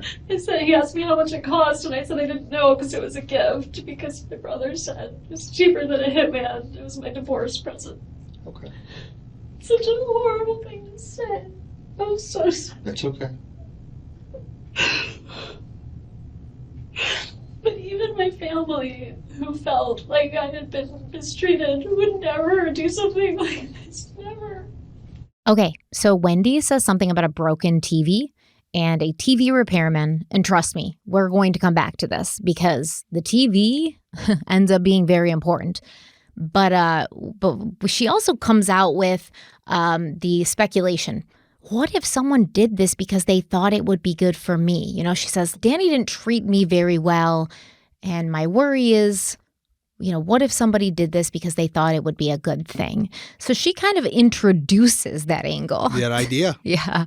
I think that's important. It is very important. And she says something about Charlie specifically. He's my big brother. He's been looking after me since I was young, but he would never do this. Right. But here's my thing. And I know we just talked about it a couple minutes ago, but to me, I think that would suggest a higher level of not being involved because maybe it's one thing to drive by if they didn't tell you not to drive by if you were involved, like you had said in the previous segment, like we were just talking about. But to introduce the idea that maybe someone would kill Dan or Danny, as she refers to him as, for her benefit to the police, either she's an absolute moron, which I don't think either of us think that. She's definitely well-educated. She's an intelligent woman. Or she's having these thoughts, which a lot of people do, like she's learning about this in the moment. She may be genuinely in shock, and she's thinking out loud. And she's thinking out loud in front of the detective, and she says, like, she's probably thinking in her head, like, oh my God, could someone have done this? And I would even go as far as saying, knowing her brother, she might actually be saying internally, oh, he absolutely would do something like this for me. But then she she pulls back when she realizes that she's bouncing these ideas off of the detective in charge of the case. And she's going, no, he would never do that. But why?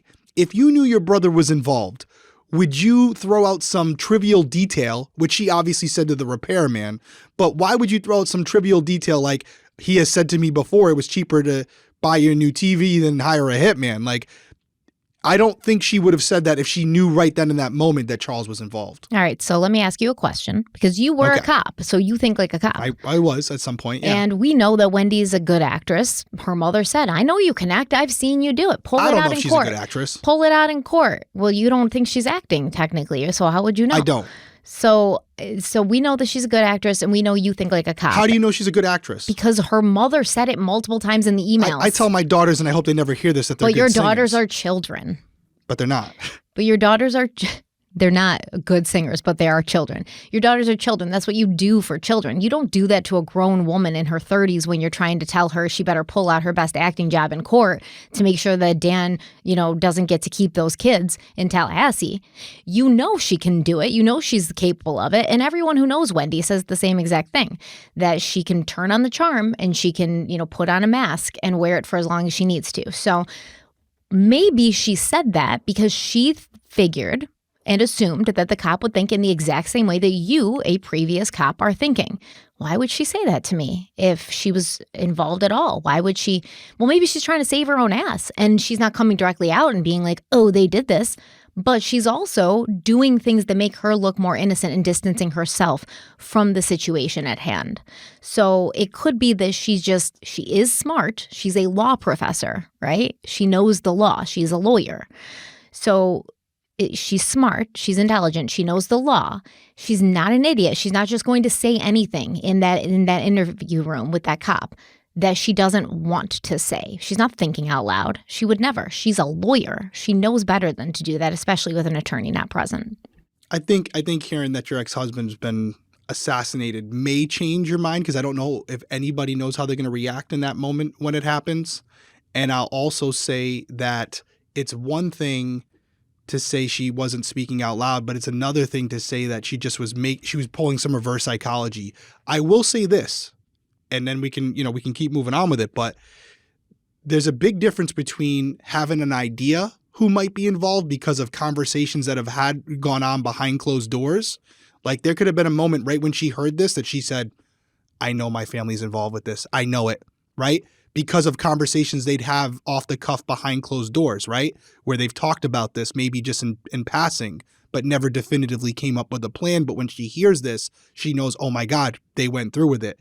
There's a big difference between that and her being directly involved, which is what I think we all care about, right? Because ultimately we're trying to determine whether or not, or I guess investigators are, not even us, but they're trying to determine if this woman had some criminal responsibility where she was involved directly or indirectly with the blessing of this assassination and maybe financially contributed to it, or what if she played a role at all. Because I will say, and I'm not going too far down the path here, but we know that Harvey, Wendy's father, the dentist, was also very close with Donna and Charles. They were all very close.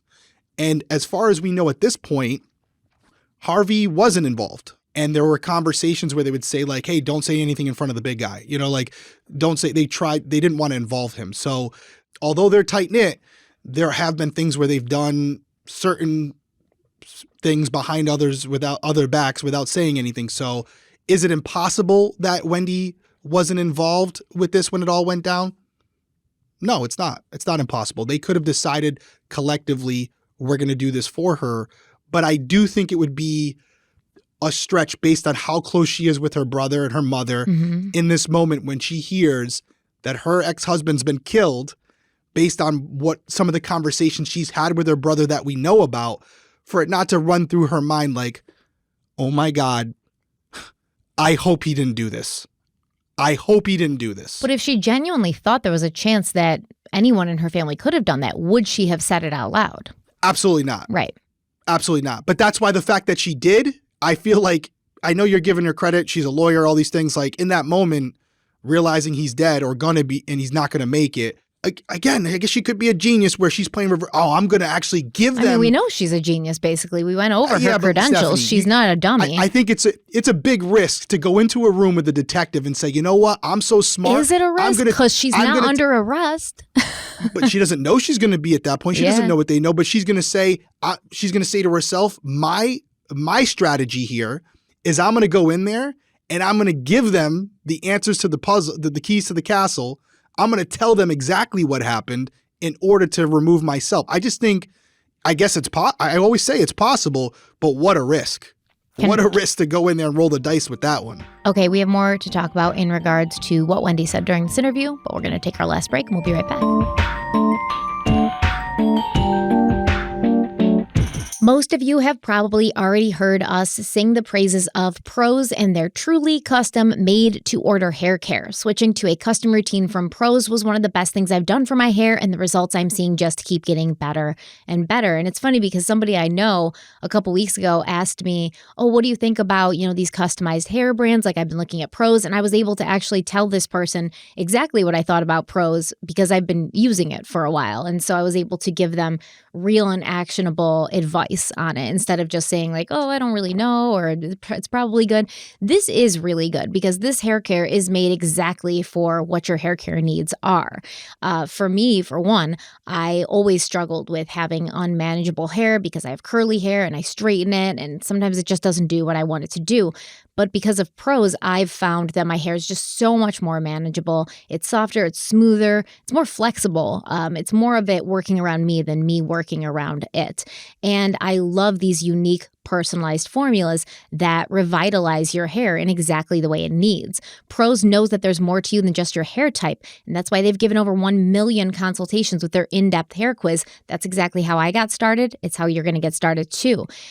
Some questions may surprise you. They're going to ask you like your zip code. They're going to ask you your diet, things like that you wonder, why do you need to know this for my hair? But there are specific reasons. The environment you live in does affect your hair texture, how it ends up looking, what it's doing, things like that. And by analyzing over 85 personal factors, Pros is going to handpick clean, sustainably sourced ingredients that get you closer to your hair goals with every single wash. I also love Pros' review and refine tool. So this is going to let me tweak my formula for any reason. If I move out of the state, if I change my diet, if I, bleach my hair, things like that, I can let Pros know. That way they can change my formula to match my new hair type. And as a carbon neutral certified B Corp, Pros is an industry leader in clean and responsible beauty. All of their ingredients are sustainably sourced, ethically gathered, and cruelty-free. They're also the first custom beauty brand to go carbon neutral.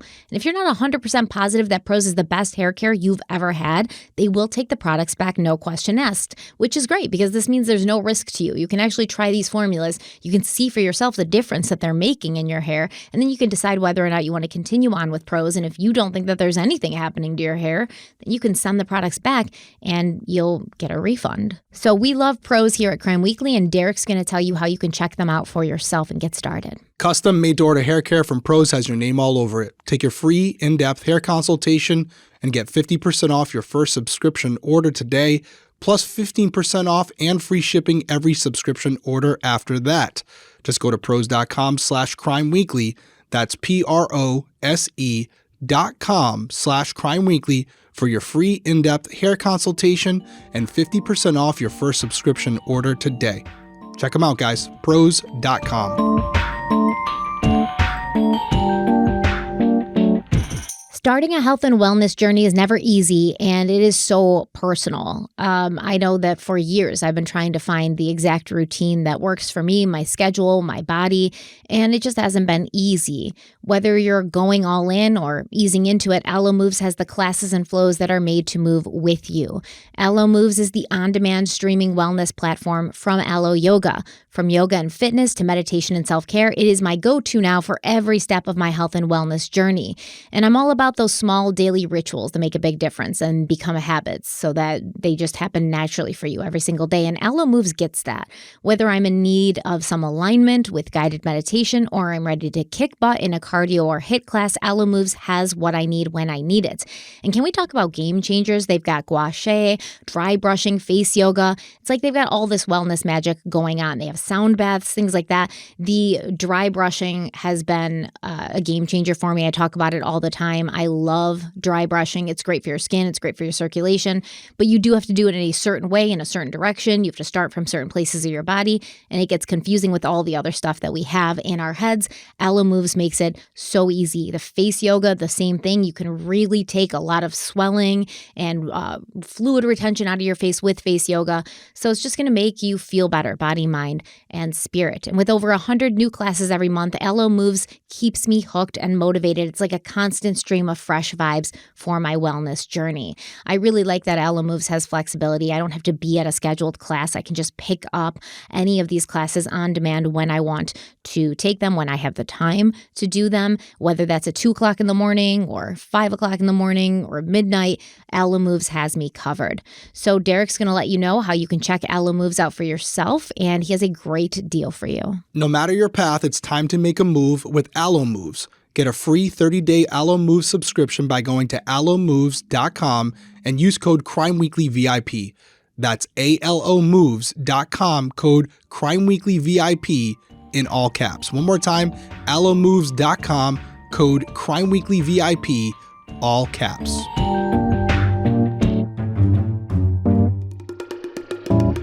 All right, so Wendy tells Detective Craig Easom that when she and Dan got divorced, her brother Charlie gave her a TV as a divorce present, and then he made a joke telling Wendy that he'd looked into it, and it turns out that it was cheaper to buy her a TV than hire a hitman. Wendy also tells Detective Isom that she repeated this joke to the Best Buy repairman who came to her house that morning to look at that same TV, which now had a large crack in the screen. And Wendy claimed this crack had been put there when one of her sons threw a large and heavy object at the TV screen. But then she circles back and she makes sure that Detective Isom knows that no one in her family would ever do this, even though they knew how badly Dan treated her and they didn't like it. However, Wendy would make further insinuations about someone she knew, someone who was close to her, being involved somehow in the death of Dan Markel. I can't help but feeling like this is all my fault. Why do you feel that way?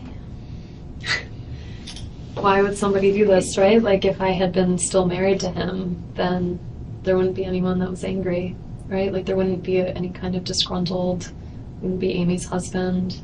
This can't be a random act of violence. This has to be on purpose. Someone did this for a reason.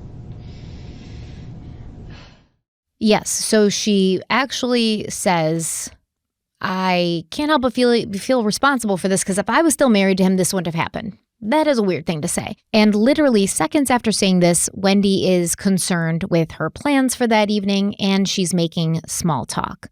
I want to send some text sort of canceling my plans. Like, I'm actually at 6:30. I was supposed to be at a party by now. So let me tell Linda. God, the person throwing it works at Beavis Funeral Home. Okay. My friend Elizabeth is a mortician. She's the prettiest mortician I've ever met. Now, this person that Wendy is speaking to is, she's a victim's advocate. Are victims advocates technically police officers, or are they like social workers? They are not. They are not, which is interesting that they're already in the room with her, but they might be having someone sit in there with her so she's not alone. But make no mistake about it, they didn't turn off the recorder. So her interview started around like 2:40 p.m. and this is almost 7 p.m. So we're pretty far in the interview. It's been hours. And Detective Easom, he asked Wendy, can I have your phone so I can bring it to the Celebrate and extract data from it? And that's where he was at this point when she's sitting in the room with this victim's advocate and just sort of chatting and making small talk and talking about like, oh, I have to cancel my plans. I think it's weird when you find out your ex-husband's been shot, the father of your children's been shot, that you're concerned at all with reaching out to friends and like canceling, you know, like you're worried that your absence there is going to be dramatic where you have to like rectify that. To me, that's a little strange, but people are different.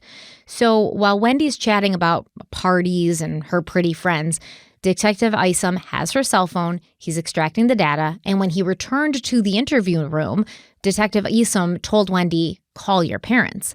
And she acts super weird about it. Like it takes her, because I've cut this up, this clip that you're about to hear and see if you're watching on YouTube. I've cut this up, but it takes like a good 15 to 20 minutes of her hemming and hawing about calling her parents before she actually does. Call your folks. Okay. I really don't want to make that call. I know, but you I know, I just like... You can wait if you want to. No, I feel like I was holding you up. So. You were, and I was, okay. No, I mean, I want them here. I don't want to tell them what happened and what's going on because they're very emotional. Well... And make sure they're not driving. Well, that's the thing is like they're gonna now get in the car for 8 hours and come up, and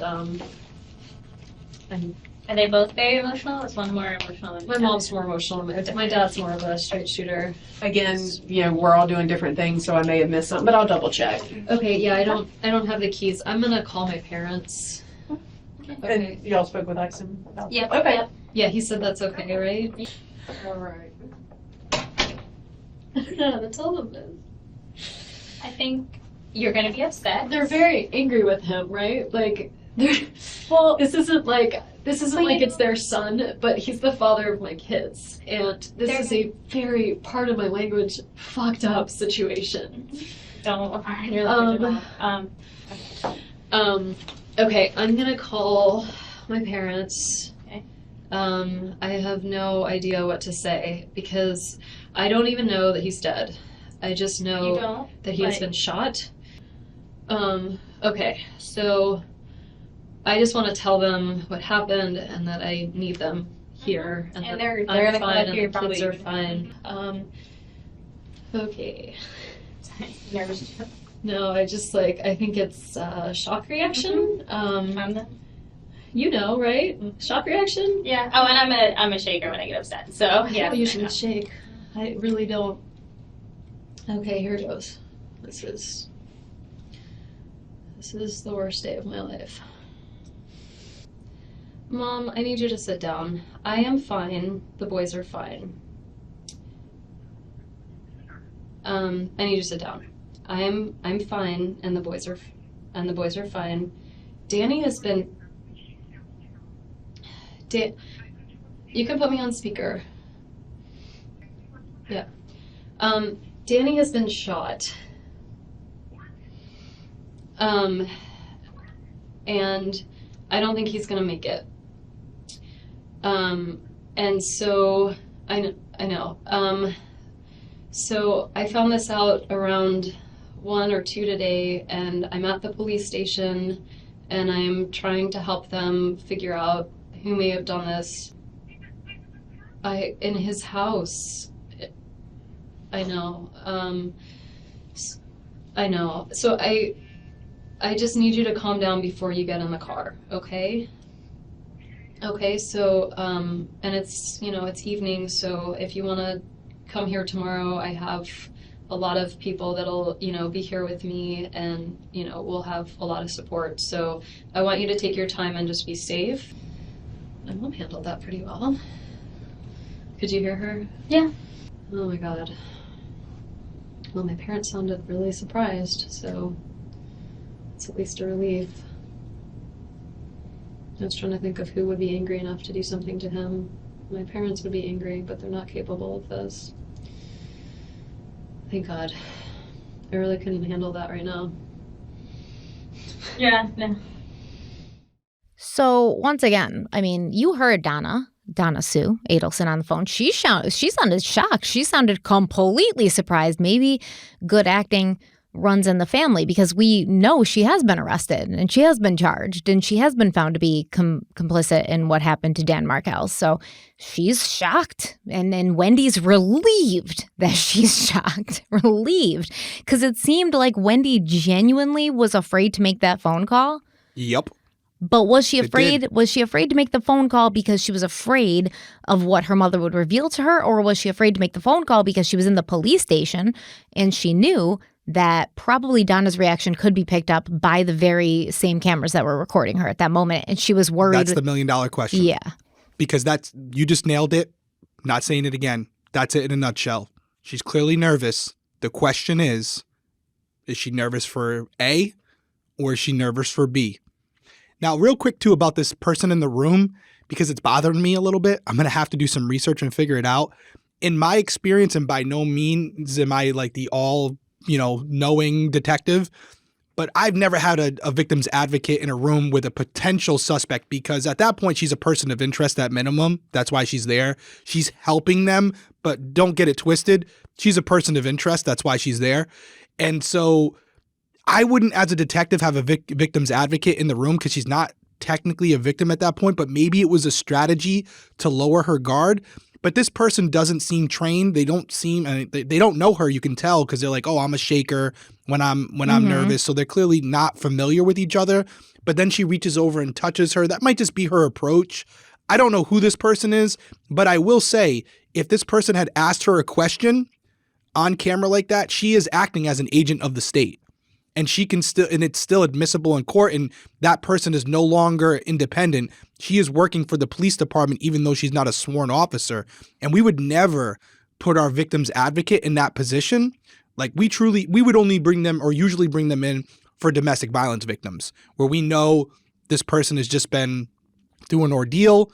We want to get them away from people in uniform and get them with someone who can handle this specifically, who's trained to do so. Very weird situation here. Different tactic. I don't know who this person is. Maybe they're a detective. I doubt it though, based on their approach. She was described as a victim's advocate. So was she? Yeah. Interesting. I mean, it's possible because there was another woman who came into the room. You could see that sat down for a second and walked out. I'm assuming she's some type of law enforcement capacity. Yeah, she was trying to get Wendy's keys to her vehicle. Her keys. So she could be a police officer, detective. So this person may well be just a normal person who I don't know who it is. I mean, she basically didn't say much, right? Not yet, yeah, but she's in there. They're putting her in a bad position. The whole time she didn't say much. Wendy was left to talk. Do another talking. And Wendy did talk and talk and talk and talk and chat and chat and chat. So I thought it was funny when Wendy was like at the end where she was like, oh, that's a relief. That's a relief. The girl's like, all right, so hey, give me 1 second here. Please just give me this. Listen, I know you. We've been working together for 3 years, okay? Which you were quick to remind me of. I said 2 years before we started recording. You're like, no, it's been 3. I'm like, damn, it has been 3. So I know you pretty well. And we're entitled to our opinions here. And I think it's clear to say at this point, your opinion is that Wendy knows more than she's conveying. You made no bones about that. Yeah, I do believe not that she was involved necessarily or actively, she knew, what was going on. Would you at least give me this by saying, like, that's a really dumb thing to say at the, like, well, that's a relief? Because I think that leans more towards the idea that, like, she was nervous that when she called Donna, like, if we're going to go that scenario where Donna was going to be like, yeah, he's I got dead. something to tell you. Yeah, he's dead. I did it. Or like she says like Dan's been shot, and you hear, instead of hearing what, you hear woo, like cheering in the background. Something like where like it felt like she was like, I'm gonna make this call, and I may be incriminating my own mother right here on camera. Like, I'm nervous about making this call.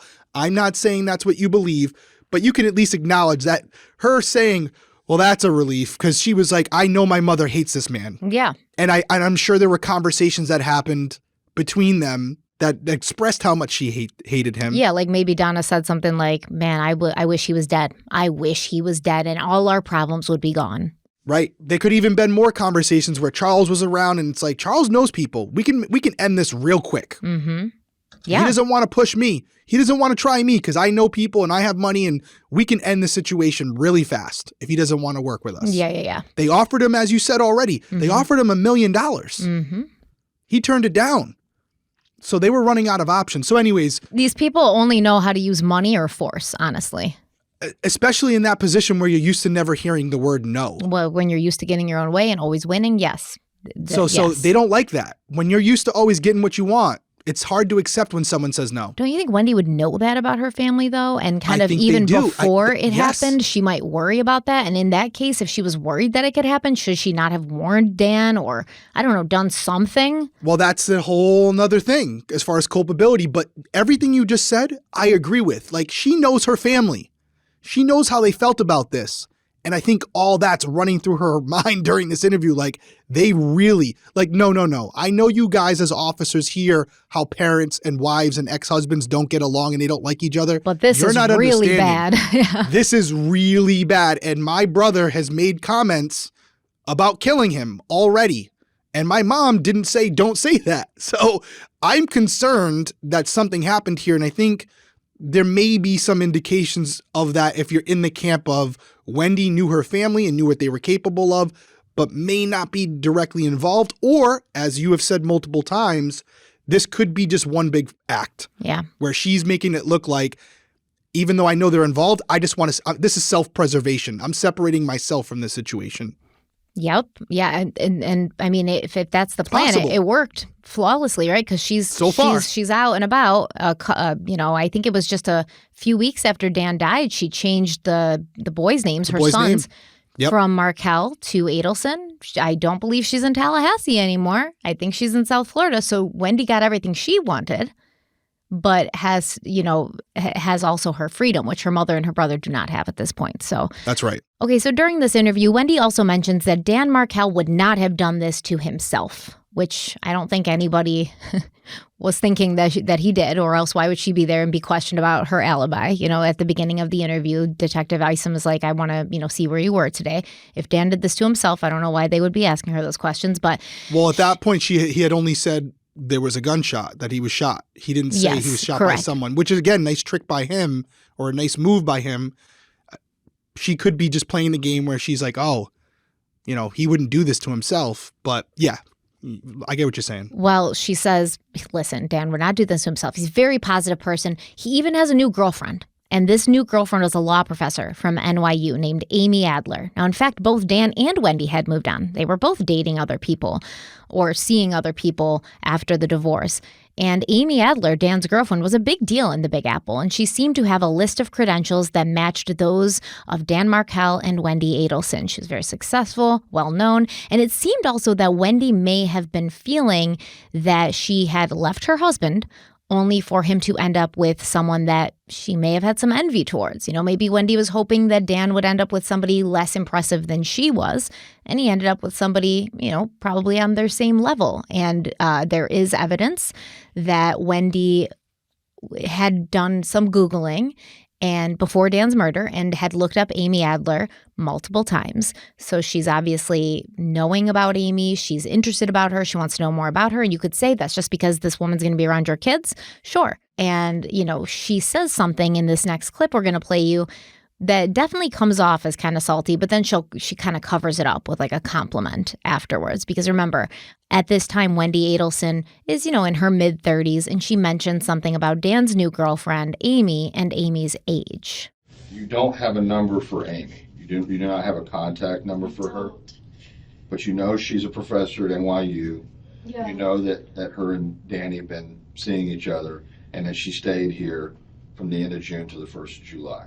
Just at least 2 28 days, maybe. Yeah. And she met the children. Yeah, she met a few friends in town too. And you don't know anything about her ex. No, I know she was married. Right. And she has children. She has a son. In New York. In New York. Okay. She's a son.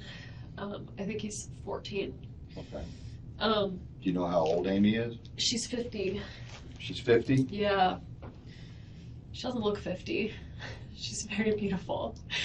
She is, not that you can't be beautiful at 50, but she looks really young. She's very pretty and accomplished. And You know her date of birth? I only know that she is 50. I don't, because I was looking her up one time, feeling. Oh, okay. Okay, so she's 50. She goes by Amy Adler. Her middle initial is M. M? Okay. So that, like, if you looked her up, oh my God. If you looked her up on the law school website, you'd find her that way. Okay. Her brother's he's like a famous fashion designer, so I think they spend a lot of weekends like in the Hamptons, and she lives in the city and lives like, good life. Okay. You're so hard. You really are so hard. Like, I just watched that clip and I was so set up to see something a certain way. And I watched it, and it was totally innocent. But is it totally innocent? You don't know women, man. You don't know women, and we have a mainly female audience. And I would like them to weigh in right now. Tell me that what she said. Weigh in. What she said. Oh, she's 50, and then he's like, she's 50, and she's like, and then she realizes she's being catty, and she's like, but she doesn't look 50. She's beautiful. Not that you can't be beautiful at 50, but like, and then she starts talking. Oh, they summer in the Hamptons. She lives in the city. She lives a good life. She sounds jealous. Like, I'm stuck here in Tallahassee because that's where Dan wants to be. But the woman he ends up being with ends up wanting the same life, the same big city, glamorous life that I wanted. But I'm stuck in Tallahassee.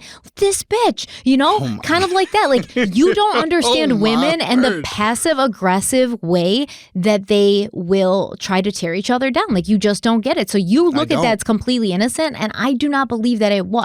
She was scoping her out because obviously she wanted to know she's who like, he you was can with, look for on sure. the law she knew exactly school. where to Yeah, go. she's like, if you want to do this, her middle initial is this. She's like, I looked her up once. No, you didn't. You looked her up more than once, my friend. All right. Looked up the brother.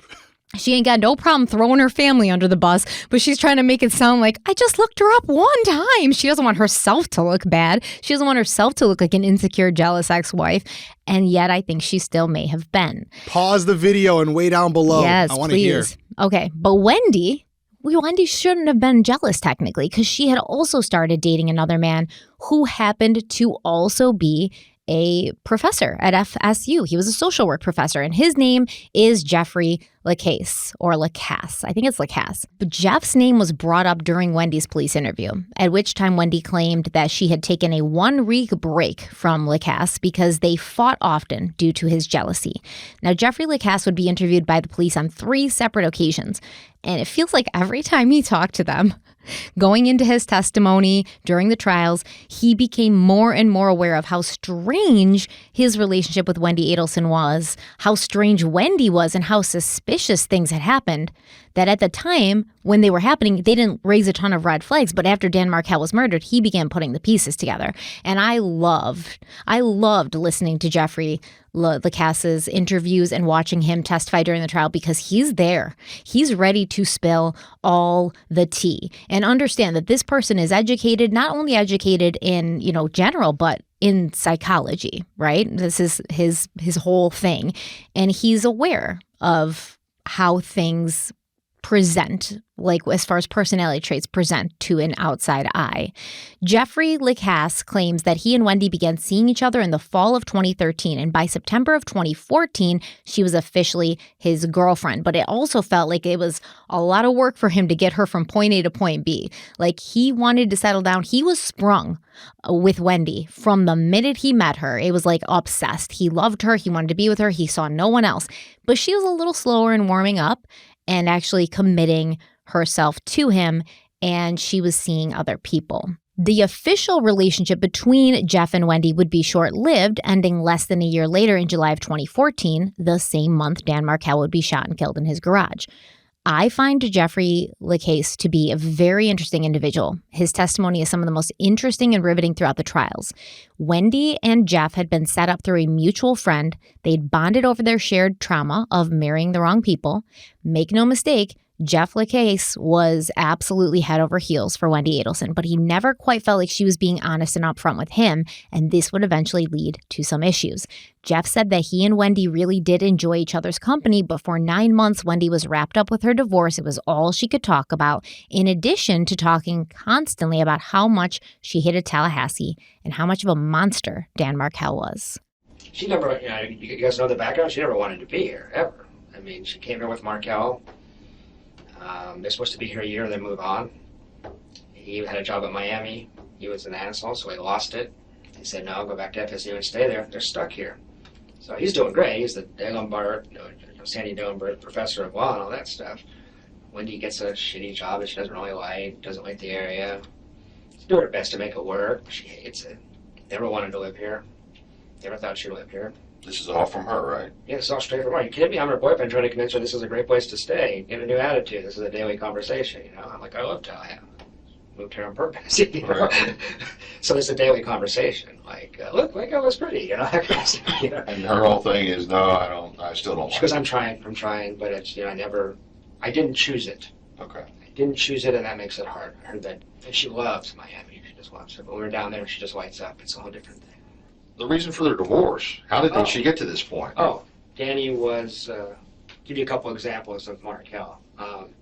They would drive from here to Miami as a family. This is before they had kids even, but even as a family, both. And Danny would work on his computer. He had one of those converters so you can plug your laptop in. Wendy was required to drive. Markel's rule was, you may not speak. Tallahassee to Miami. From Tallahassee to Miami. And she said she would be like, Dick, shh, I'm working. Just a total control freak, emotionally abusive, controlled the finances, just ran her shit. And I don't know if he hit her or not, but I can tell you, if you just raise your voice to her like that, she flinches like she's got her ass kicked yesterday. So I've wondered about violence. I don't know. She says no, but people lie. Wendy lies a lot. So he was pretty mean to her. And as she went to get married, every friend she had was begging her, don't marry this guy, he's the biggest asshole we've ever met. And she got caught up in the Harvard law and elitism and all this kind of stuff. And she was in a bad place.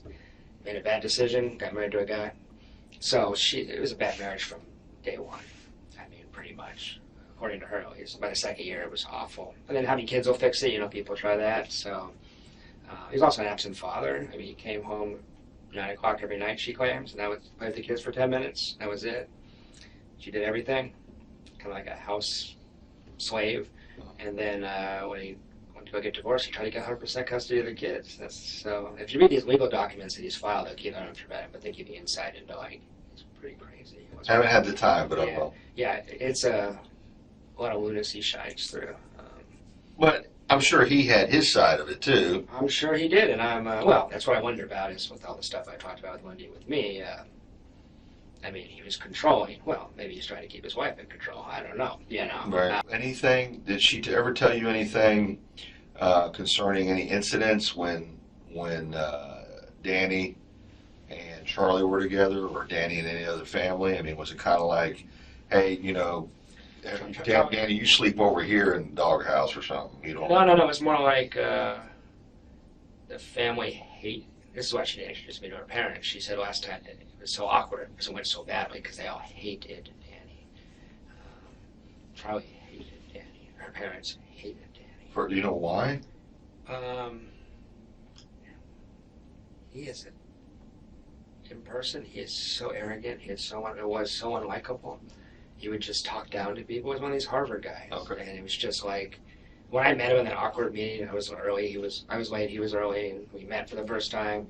He insulted me 3-4 times in 10 sentences, just in subtle, haughty, snobby kind of ways. Like, oh, are you a lawyer? And just little comments here and there, So he was passive aggressive about it. It wasn't in your face, it wasn't yelling, but he insulted. He would just tell you, say you're stupid. Okay. I mean, that's just how he talked. He thought he should do. He's basically subtly insulting you the entire conversation. Yeah, he did. I mean, as far as Wendy and him, he did all kinds of little things to intimidate her. I don't know if he knew he was doing it, but she was scared of him. I would go with her I would go with her to functions that he was at to kind of reassure her, run interference, because she would get heart palpitations and stuff around him, and it seemed completely out of the scope of normal. I got an ex-wife. I could get in front of her.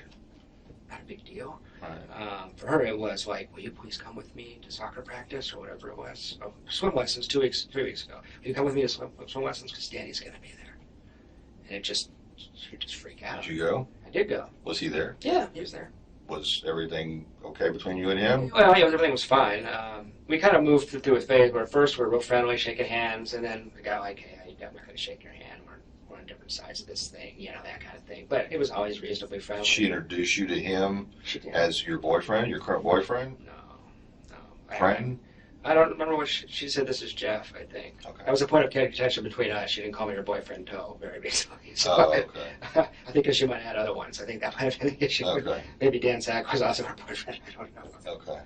All right, so for some context, he mentions a name at the end of at the end of that clip, Dan Sack. We are going to talk about that next episode. We're going to talk about who Dan Sack was. But what you need to understand is this is Jeffrey Lacasse's first police interview, and it's just a couple of days. It's July 23rd, so a couple days after Dan's killed. And he's saying, well, Dan was a monster and he was this and he did this and he was definitely emotionally and verbally abusive to Wendy. But what you have to understand is he's getting all of this from Wendy. So we don't know if Dan was, abusive in any way at all. This is just what he's getting from Wendy. And even Jeff says in this, Wendy lies a lot. He says, she maybe there was physical abuse, but she never said there was, but people lie. Wendy lies a lot. But even when he's talking about Dan being a monster and he admits that, like, oh, according to her, he doesn't say Wendy could be lying about this because at this point, he's still very much under Wendy Adelson's spell. But you'll see as his interviews progress, he will come back and he'll be like, on second thought, now that I think about it, and now that I've talked to a lot of people that actually did know Dan and were involved in his life, it seems like everybody really loved him. And I don't even, the person that I'm hearing from everyone who Dan Markel was is not the person that Wendy described him to be. So now I'm all like verklempt because I don't even know what I've been told is the truth and what's a lie. So right here, he's going hard. He's only met Dan personally a handful of times, and he says Dan talked down to him, passive-aggressively insulted him. That could just be Dan's personality. It seemed many people said that about Dan. Yeah, it could also be that he's sleeping with his now soon-to-be ex-wife, and it's like, well, we're not going to be best buddies. We're not going to be best friends. Yeah, and then there's just a weird iciness between them because it's like, what do you expect? We aren't on the same side, right? Yeah. But as I was listening to that interview, I'm glad you said it. That's what I'm saying. Like he doesn't experience any of these things that he's describing. It's all from Wendy. So you have to take that into account when you're listening to this, because if you were to take it at face value, you'd say, wow, Dan's a horrible person. And I'm not saying it's not true, but what I am saying is that all of this, it doesn't seem like Wendy was sharing a lot with Jeff, only what she wanted him to know. In fact, you could see there was some passive aggressiveness in his interview as well, where he would throw a jab, like it looks like she had other boyfriends as well. Yep. So it seems like he was kind of in the dark, and maybe Wendy was more using him for what she needed. Hey, I need you to come to swim lessons. I need someone there. Maybe it's to make Dan jealous. I don't know.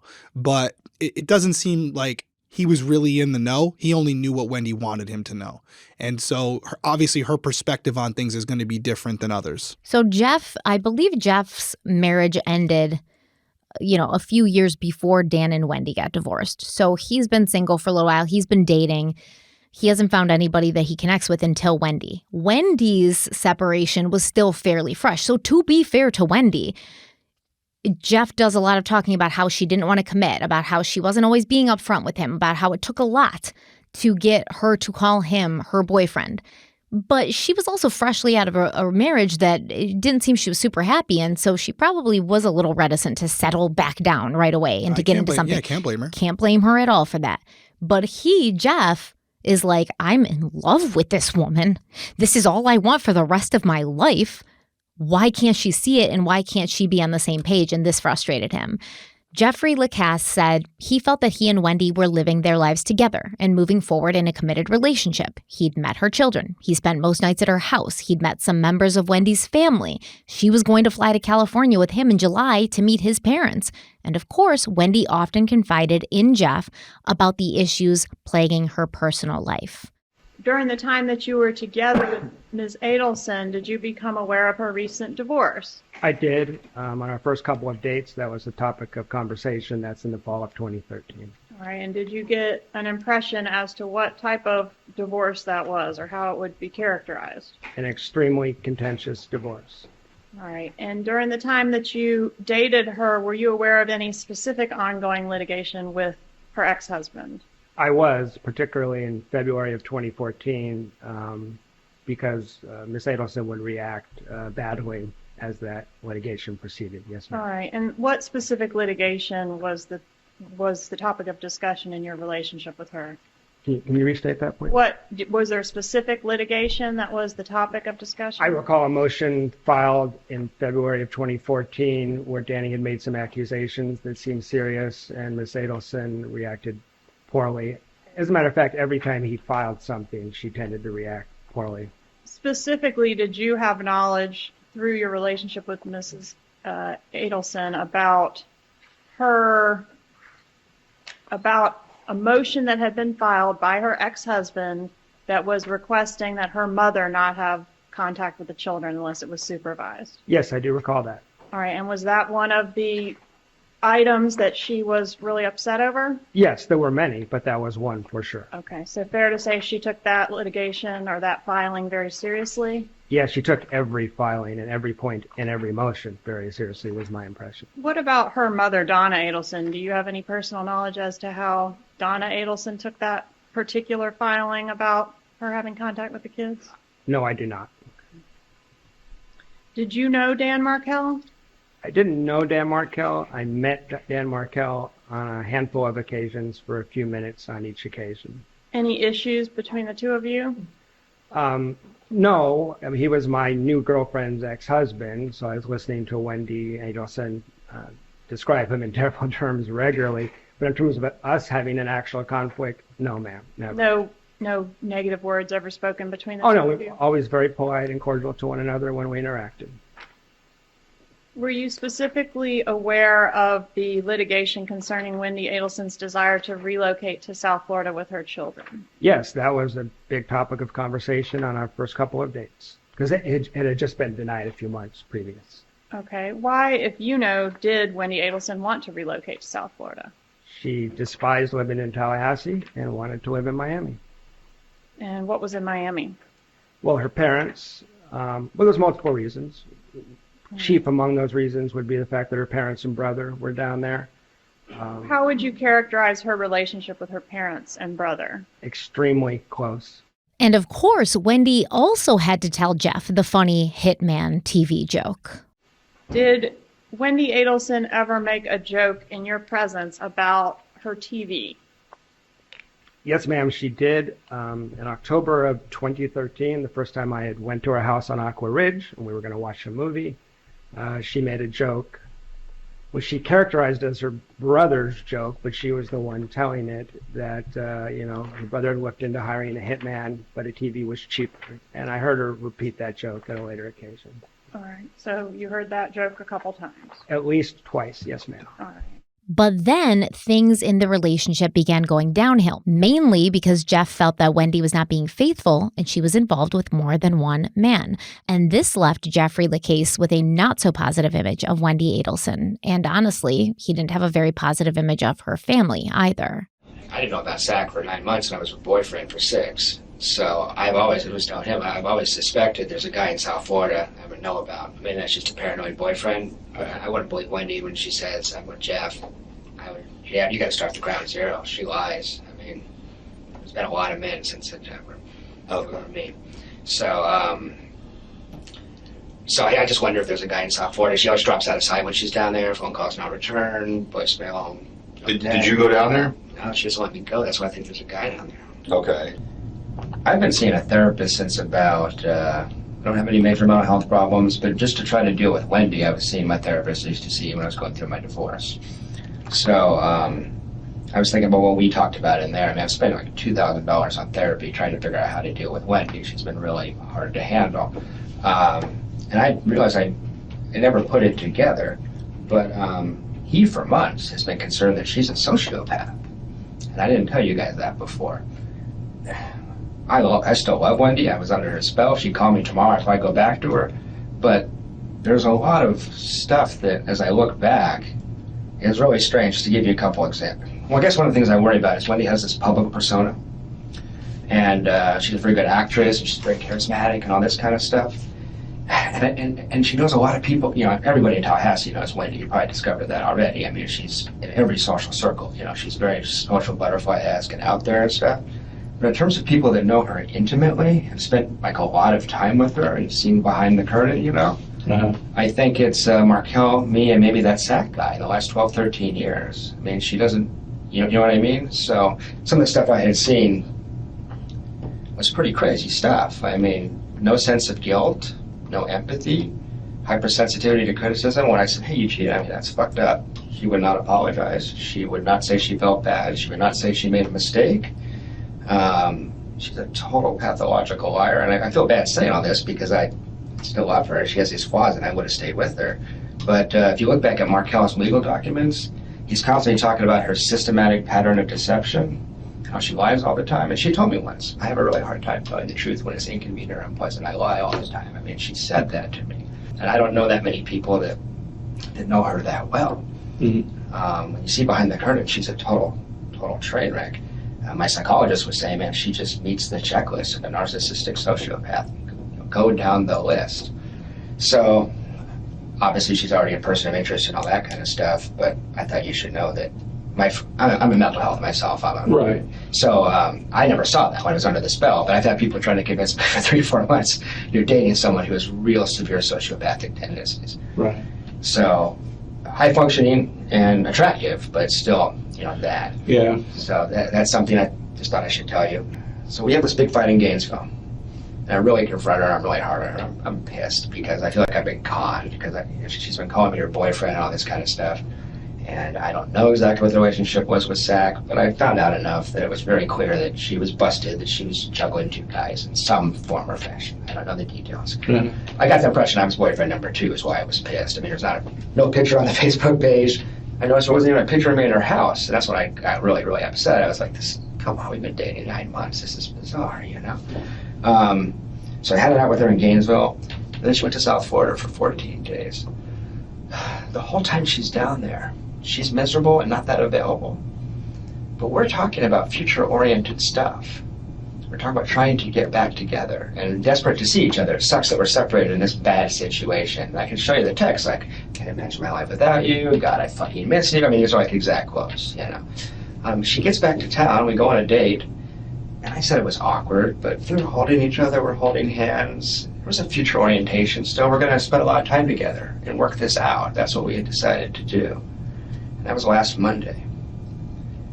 It gets really strange from there, and it makes me suspicious. Maybe I'm just paranoid, but then on Tuesday, she called me at 2 or 3 in the afternoon. She said, I walked out of my house. We're going to see each other that night. And I say, okay, I walked out of your house. What are you going to do? I tried to get a key, but I probably need a locksmith. I said, oh, well, I'll come out and we'll just hang out on your front porch and have our date there. And she's like super sweet and friendly, and it's like everything was okay, actually. She was like, I would love it if you would come keep me company, see you in a little bit, calling each other baby, this kind of stuff. When I showed up to yoga, and it ended up that she got into her house, we went to yoga together instead, and we just met there. When I showed up to yoga at 7, something was completely different. She was gone. I mean, and that might have been just her talking to her friend and says dump him and she decides it and that's it. It may have nothing to do with your case. But I would be really curious to know, if I was you, who she talked to between 3 and 7, because something happened where I seem to be irrelevant all of a sudden. And this is after 15, 16 days of her wanting us to, let's just work this out. It just turned in a second. And then it gets a little stranger from there, actually.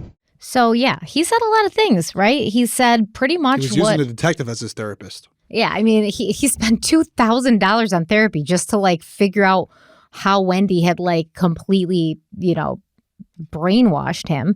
Right. But he says, listen, she's got a public persona. She's a very good actress. But if you know her, if you see behind the curtain, you know she's a train wreck.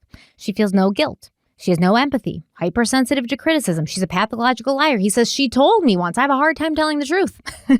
And he's going through all of this, and he's almost realizing oh, what the hell did I get into here? And he says something specifically that we're going to go deeper into next episode, which is a specific day. Very shortly before Dan Markel was murdered, Wendy got locked out of her house.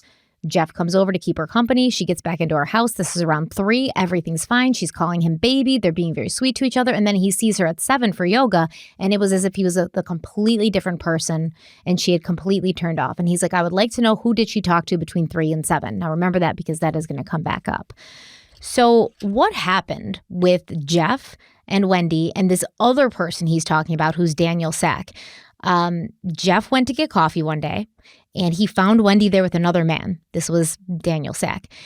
Wendy told Jeff they were just friends, and he was like, don't see that guy anymore. Now, they fought about this, and then Wendy went to South Florida for 2 weeks. So Jeff and Wendy are separated for 14 days while she's visiting her family in South Florida, and during that time, they're texting back and forth about missing each other, making plans to work through their issues, focusing on the future. Wendy comes back to Tallahassee. They've got 2 dates, one at a coffee shop, and then they went to that yoga class together. And Jeff describes this as being super awkward, because as they were leaving the yoga class, Jeff told Wendy that he loved her, and then she responded, I know.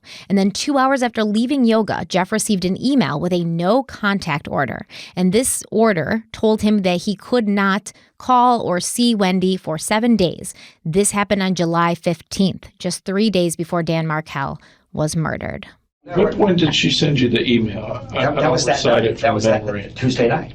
That was Tuesday Okay. night, which I suspect was already in her head because Well, that may be when she maybe came to a finalization that she was going to do that. she may have. I mean, I don't want to make this all about me. There's bigger things here. But I did notice some things. I mean, so she's done with me, right? Okay. I'm looking at her.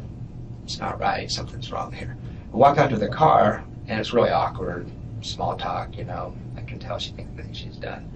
But she asked me if I was going to be here this weekend. Now, she's done. Why should she give a shit if I'm here Friday? She asked me directly, are you going to be here Friday? And I said, maybe it's up in the air. And it wasn't up in the air. I just didn't want to seem desperate, and I was just going to stay here and not take my trip if Wendy was willing to see me is what that was about. But she was really interested. Oh, why is it up in the air? Oh, because, you know, at his end there's a thing. Okay, well, okay, talk to you. And this was prior to her sending you the email. Prior to sending me the email, and the last thing I ever heard from Wendy, last words I exchanged with Wendy were, are you going to be here Friday? I just thought you should know that. It may mean nothing, but it was kind of strange to me. Then the no contact order was also kind of strange to me. Usually you would just send someone an email and say, hey, I need some time to think. She was very strict about that no contact thing. It was almost like she didn't want to be in front of me. You know, I just busted her for But she probably didn't want you to try and talk her out of it. Maybe. I don't know. That's my thinking. Maybe. Or maybe she knew something was going to go down and didn't want me in front of her because I read her pretty well. And I just busted her on a whole host of lies, you know. So Jeff says that Wendy had asked him, are you going to be around on Friday? And he had plans to go out of town and see some friends, but he told her, I don't know, it's up in the air still, like I'm not sure. And he's wondering now in the aftermath, because Friday's the day that Dan Markel is murdered, why did she want to know if I was going to be around on Friday? Why did she give me this no contact order that just happened to cover the time that Dan Markel would be killed? Because did she not want me around her? Did she not want me to see? Did she not want me to hear conversations? He's wondering these things now.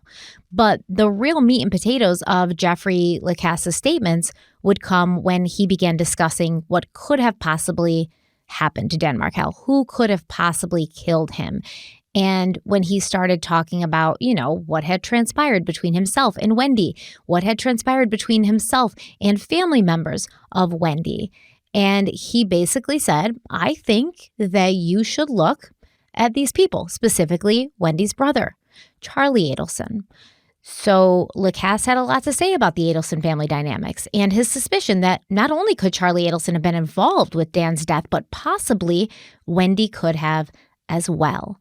And that's where we're going to pick up next time. Yeah, I think it's a great episode. It's a long episode, so I'll keep it tight at the end here.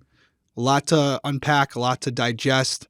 I'm sure a lot of you have many opinions on this case at this point. That's why we wanted to cover it. And I'm glad to see a lot of you in the comments are responding positively to us going back to the minutia of these cases. Not that we got away from it, but I really feel like this series is in line with like the true Crime Weekly fashion, what we do. Yeah. And it's long, but this case deserves it. There's so many layers to it. So we'll continue on. I'm not going to give any foreshadowing, any spoilers. I'm not going to give any spoilers. I'm not going to take any heat. Obviously, it's a new year. Happy to be back. And we're ready to go. And by the way, also, probably should have said this at the top of the episode, but Criminal Coffee has just been doing amazing. Like you guys have been, I saw your t-shirt that just made me think of it. It's been absolutely incredible from a data perspective, and obviously through the holidays, how sales have increased, which is allowing us to raise even more money. We're already in conversations with laboratories for the next case. Just so much going on for 2024. Can't wait to get it started. We're excited. And we will be back next week with Crime Weekly News on Wednesday, and then obviously part 4 of the Markel series on Friday or Sunday if you're watching on YouTube. Any final words from you, Stephanie Harlow? You haven't talked a lot tonight, so I figured you might have a couple things to say. Are you being sarcastic about me now? I'm saying it in a good way. You've done a lot of the talking. There's so much exposition here. Like I've weighed in on the things I can and all that, but like you're carrying a lot of the weight. You're talking a lot. You're having to narrate this story. So no, I'm saying it in a complimentary way. I mean, I think we just really need to listen to the people who are closest to Wendy. I think what Jeffrey Lacasse says. Because they support your opinion? Well, my opinion is based on my opinion is based on not only what they're saying, but just like, if you have Jeff is a little biased too, though. At this point, you have to admit that. I don't think Jeff LaCase even knew where he stood when he was talking to this police. I hope his name's LaCase because you called him LaCasse, whatever. Listen, I think it might be LaCasey. Listen, either way, Jeff over here, Jeffrey. I think that you will see, because we're going to go more into what he has to say in the coming episode. And as his interviews progress and he starts thinking about things and then he's going back in his phone and he's reading things and he's looking at dates, he's putting it together. All right. There's people out there on the internet calling him like the Sherlock Holmes professor because he's putting, he's putting things together and he's got like this murder board in his head and he's got like the yarn and it's going from one picture to the next and it's like falling into place. And I think he becomes like progressively almost annoyed with himself that he was so sprung for this girl.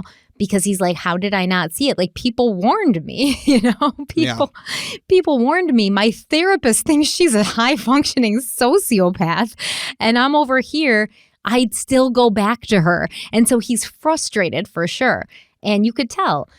They weren't in the same book. They weren't in the same page. They weren't even in the same book when it came to what a relationship was. Wendy really didn't want to be tied down. All Jeff wanted was Wendy. And so this is going to cause issues, even if she wasn't stepping out on him, the difference in energies that they're bringing to the relationship. But definitely a different dynamic there. One wants to not go on their business trips to stay with him. The other one's following no contact orders, restraining orders. Right. And the timing of that no contact order was very interesting, as Jeff points out. Considering it was against him, it would be interesting now, wouldn't it? I mean, why? Why would you go on a date with somebody, go to yoga with them, and then a few hours later send a no contact order via email? I think he said something that could be also used against them because it's true for everyone.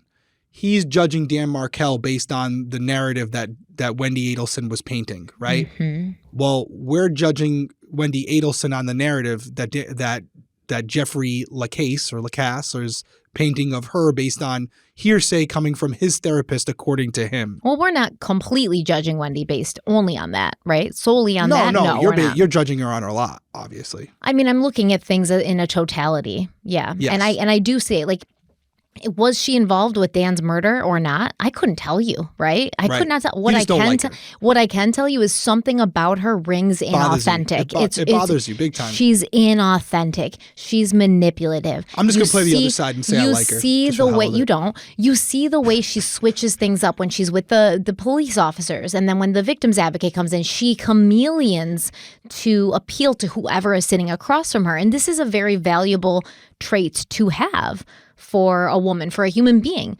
But she does it in a way that seems so seamless, as if she just doesn't know how to walk around without wearing a mask of what she thinks another person wants to see.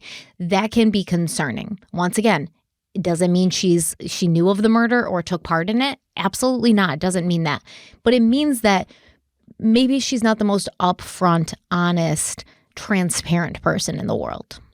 That's all I will say. Yes. That's fair. I mean, we're about halfway through this series, right? Would you say maybe 6 parts for this one? Fine. Yes. So coming to the halfway point, where I stand right now on this one, it's pretty straightforward. I don't necessarily think that she's just walking around the world oblivious. I think she knew her family very well, and she knew what they were potentially capable of, especially based on what they were saying to her behind closed doors and text messages and emails.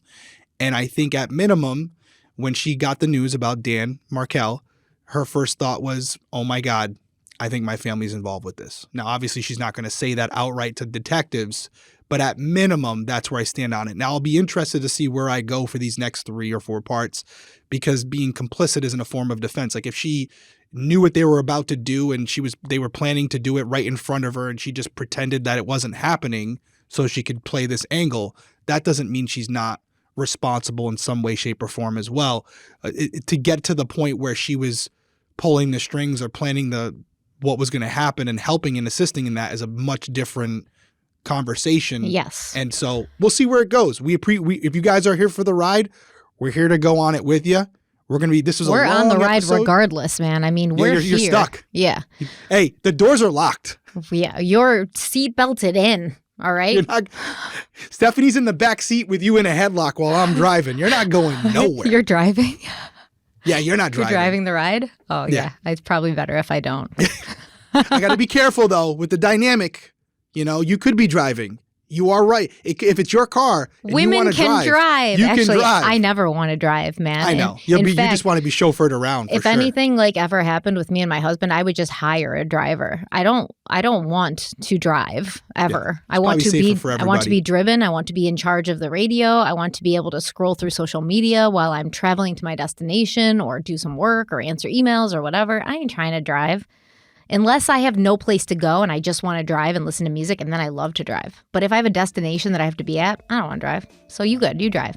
All right, I'll drive. All right, guys, we appreciate you being here. Everyone stay safe out there. We will see you next week. Bye. Bye.